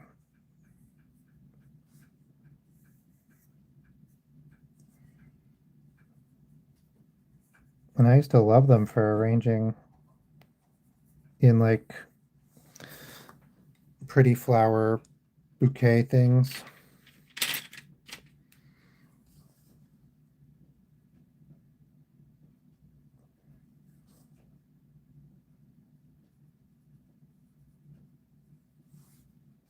I should have known I was an artiste back then.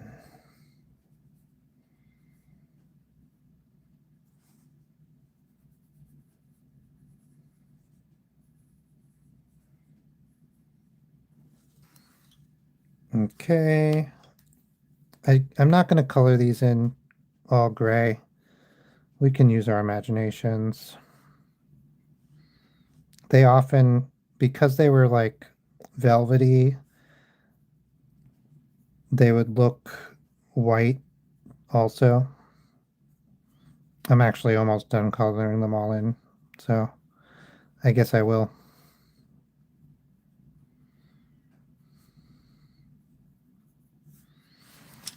And then the rose, we don't have any.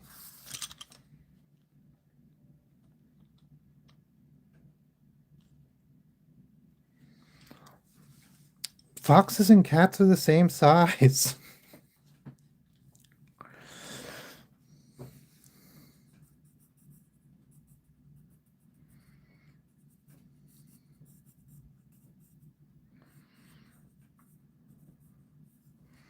This is like almost exactly what this rose looked like. I wonder if like I wonder if you could tell where I grew up. If there's like a botanist who saw this. Oh, and then the like dark green moss. No?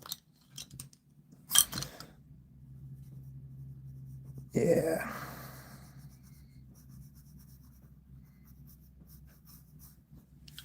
Okay. A big cat. No, we got it. We'll let's try it out. That might be my last one for the night, but let's give it a go.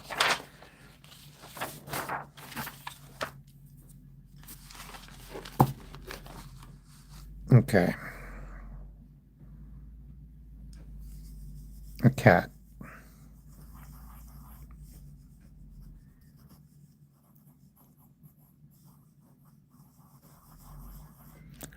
Make it a little off center so we can see the full writing.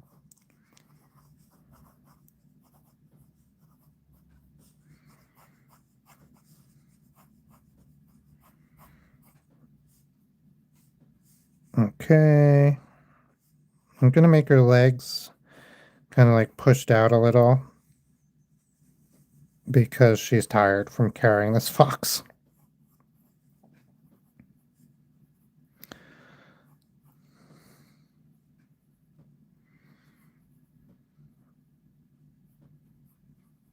All right. So that's basically the cat. So now we got to do basically the fox.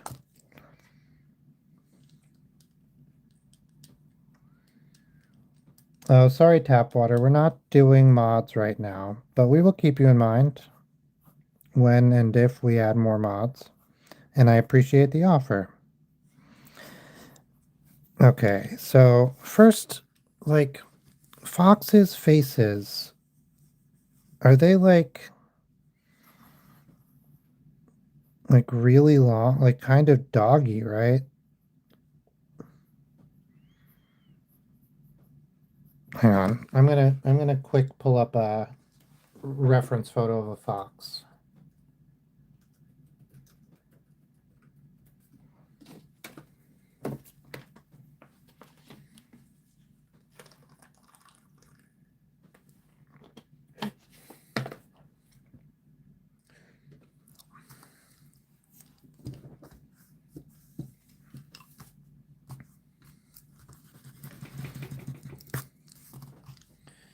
Okay, okay, okay. Okay. All right. Dang. All right. Hmm. So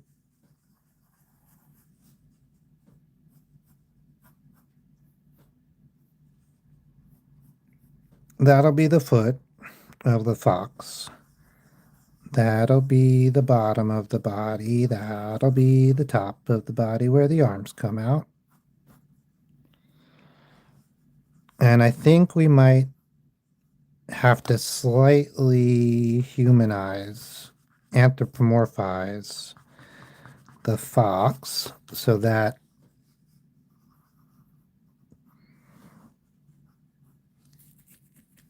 it looks so that it can hold a sword and stuff. The tail of the fox would come from right here and is like gigantic. It's very fluffy. It's kind of like a giant squirrel's tail. You know what it's kind of like? The cat tail.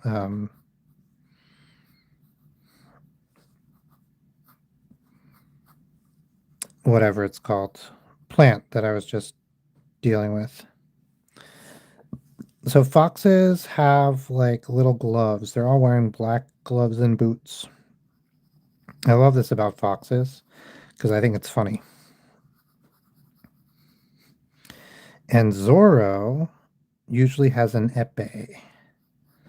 So let's do that.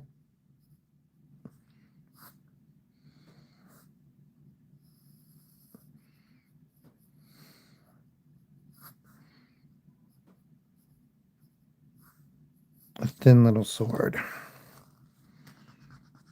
I almost drew the fencing tip on it, which is just like a metal ball on the top, so you can't get people with it. Okay, and now a fox's actual face is like really square. Okay. You have the square part, which is the upper part, and this has like the eyes, which we'll have to Zorify in a second, and like the nose. And the ears are kind of like boom. See, it already looks like a fox. Why is foxes so square? It's so crazy. And then this whole part is like do do do do do do do do. I've got the giant beard. That's what foxes are like. This is like a snout, but we'll deal with that.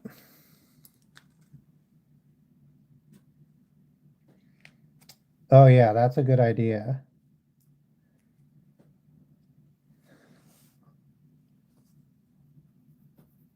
Okay. Now, the Zorro mask. Oh, the Zorro mask is like this, it like goes over his whole head. So I'll have to have holes for the ears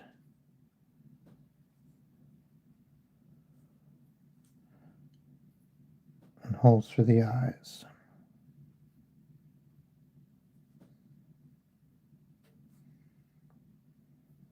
Okay. Yeah. Boots like fox and boots sounds good.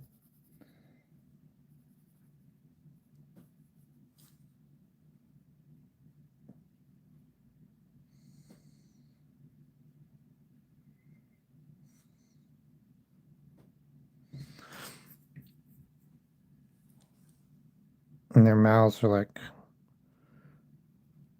I think Zorro's like a nobleman, right? I think a fox and Zorro is pretty good, like a good combo.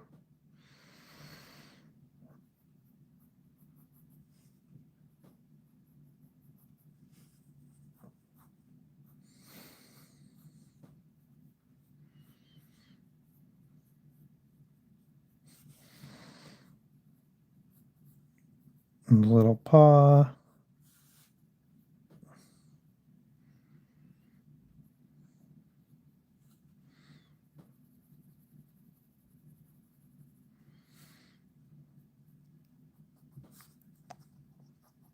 There was a secret club of journalists called an occult hand or something like that.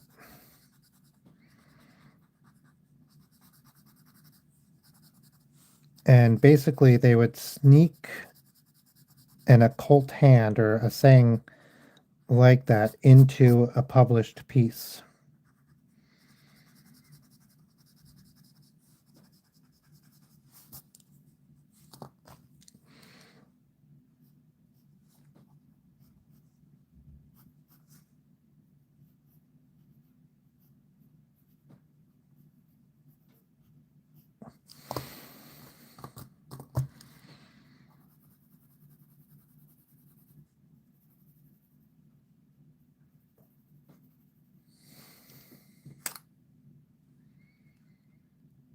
Yeah, I'm finished after this. Thank you.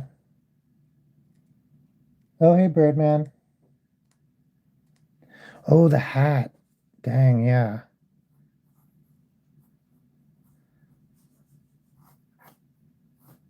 A cable car um, with human features sounds great. We'll have to do that maybe tomorrow.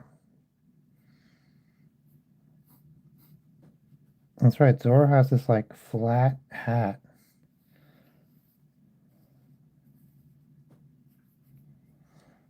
And we have to get these ears sticking out a little bit.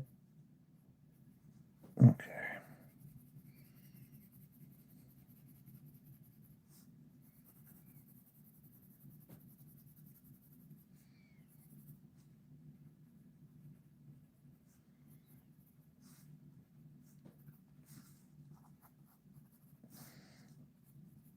Let's finish off this cat.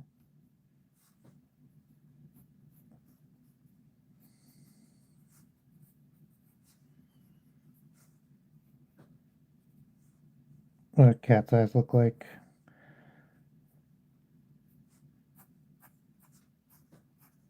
Oh, we want this cat to be like exhausted. Or at least annoyed.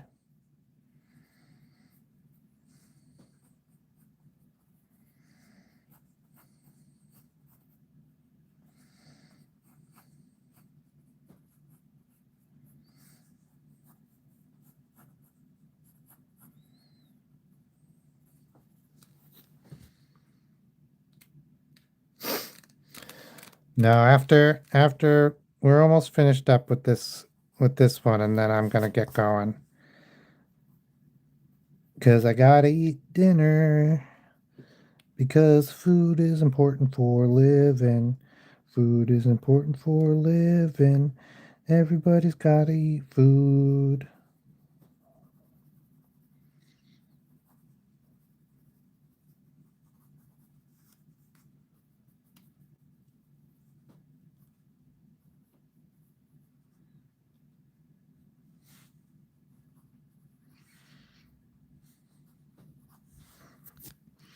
Would we see his other boot? We would, but just the bottom, so that's what we're gonna get.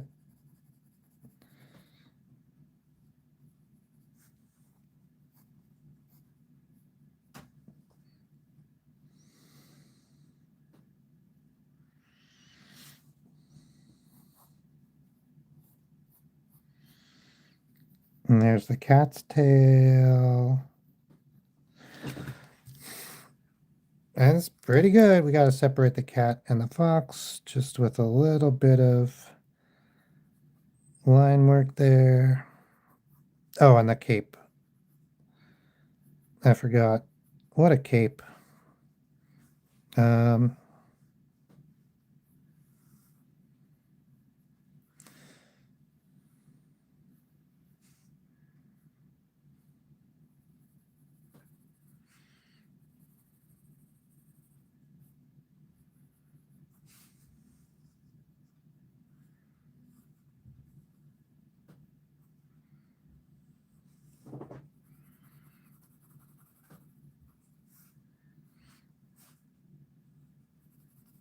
there we go.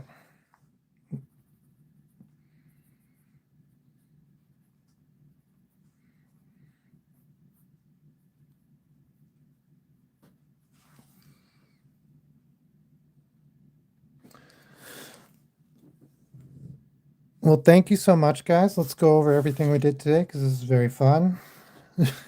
I can't believe we decided to do this one. A fox, a Zorro as a fox, riding a cat. It's like, it feels funny to me because it's like, what happened in this cat's life to get it in this situation? Like, it feels like this fox is like, you better do what I say.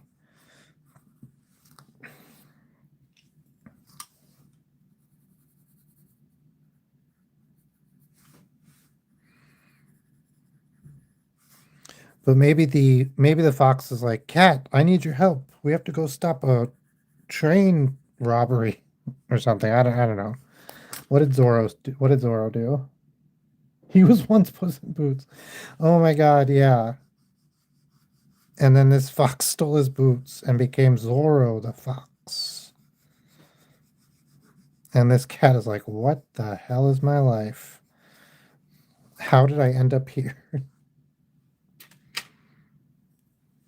He made a deal with the devil. Or death. He made a deal with death.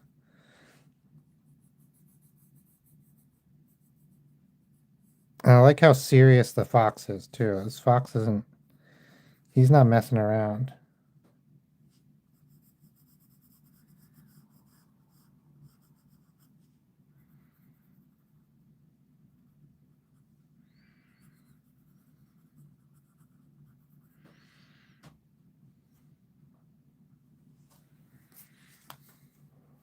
Okay, we did the fox.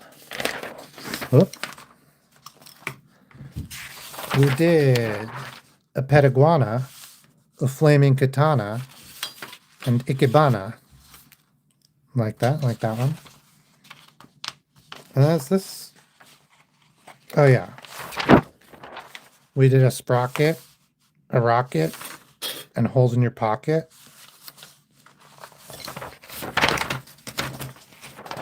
And then the first thing, we're going backwards in time here. And the first thing we did today was puppy dog tails, snigs, and snails. So I had a great time. Thank you everybody for being here. Oh my gosh, I forgot. We also did a sneaker, a beaker, and a stereo speaker.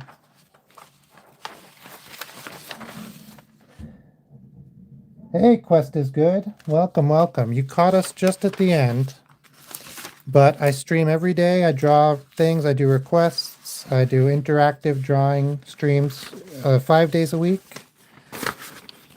So if you sauce me a follow, you can be notified tomorrow when I stream.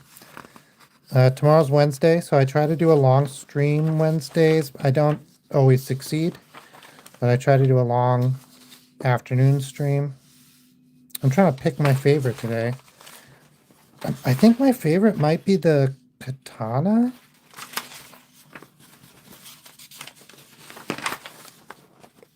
Or maybe the pocket.